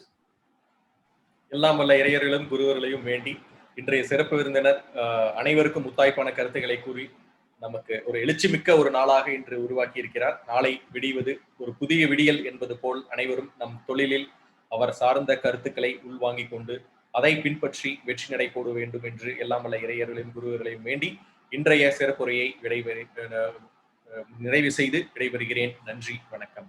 அனைவருக்கும் நன்றி. தொழில் மற்றும் வணிகம் செய்யும் கொங்கு வேளாள கவுண்டர் சொந்தங்களை இணைக்கும் பாலமாக கேபிஎன் குளோபல் என்ற டெலிகிராம் குரூப் செயல்பட்டு வருகிறது. 39 நாடுகளைச் சேர்ந்த 3585 கொங்கு வேளாள கவுண்டர் சொந்தங்கள் அதில் ஒரே குடும்பமாக தொழில் விவரங்களையும் தொழில் வாய்ப்புகளையும் அவர்களுக்குள் பரிமாறிக்கொண்டு உள்ளார்கள். இந்த குழு எந்த ஒரு அரசியல் கட்சியையோ அரசியல் தலைவர்களையோ பின்பற்றாத ஒரு குழுவாகும். நமது சமுதாயத்தின் மேல் அக்கறை கொண்டு முற்றிலும் நம் மக்களின் வர்த்தகத்தை உயர்த்த வேண்டும் என்ற உன்னத நோக்கில் செவ்வனே செயல்பட்டு வருகிறது. KBN என்ற பெயரில் மலேசியா கோலாலம்பூரில் பழனியப்பன் மாரப்பன் அவர்களால் தொடங்கப்பட்டு தற்போது தமிழ்நாட்டில் Kongu business network KBN association என்ற பெயரில் தமிழ்நாடு அரசில் பதிவு செய்யப்பட்டு தொழில் முனையும் கொங்கு சொந்தங்கள் ஆதரவோடு சிறப்புடன் செயல்பட்டு வருகிறது. KBN குளோபல் குழு தவிர வேறு எந்த ஒரு பெயரிலும் வாட்ஸ்அப் குழு, டெலிகிராம் குழு கிடையாது. இது நமது கொங்கு சொந்தங்களின் தொழில் மற்றும் சமுதாய முன்னேற்றத்திற்கு சேவை மனப்பான்மையுடன் உருவாக்கப்பட்ட அரசியல் சார்பற்ற அமைப்பு. இந்த குழுவில் இணைவதற்கு எந்த ஒரு கட்டணமும் கிடையாது. ஒரு சிலர் KBN பெயரை பயன்படுத்தி சந்தா வசூலித்து சுய லாபத்துக்காக குழுக்களை அமைத்துக் கொண்டிருக்கின்றனர். அவ்வாறு செயல்படும் குழுவுக்கும் நமக்கும் எந்த தொடர்பும் கிடையாது. 100 விழுக்காடு தொழில் சம்பந்தப்பட்ட பதிவுகள் மட்டுமே, அதுவும் இலவசமாக, எந்த ஒரு சந்தாவும் இல்லாமல் நம் சொந்தங்கள் அனைவரும் முன்னேற வேண்டும் என்ற உயரிய எண்ணத்தில் பதிவுகளை அனுமதிக்கும் ஓர் உலகளாவிய வர்த்தக குழு, நம் தொழில் அபிவிருத்திக்கு ஏற்ற ஓர் உபயோகமுள்ள ஒரே குழு KBN குளோபல் டெலிகிராம் குழு. சொந்தங்களுக்கு இது குறித்து சந்தேகங்கள் இருந்தால் +60 13299144 +6 0 13 299144 என்ற அலைபேசி எண்ணில் வாட்ஸ்அப் குறுஞ்செய்தி அனுப்பலாம்.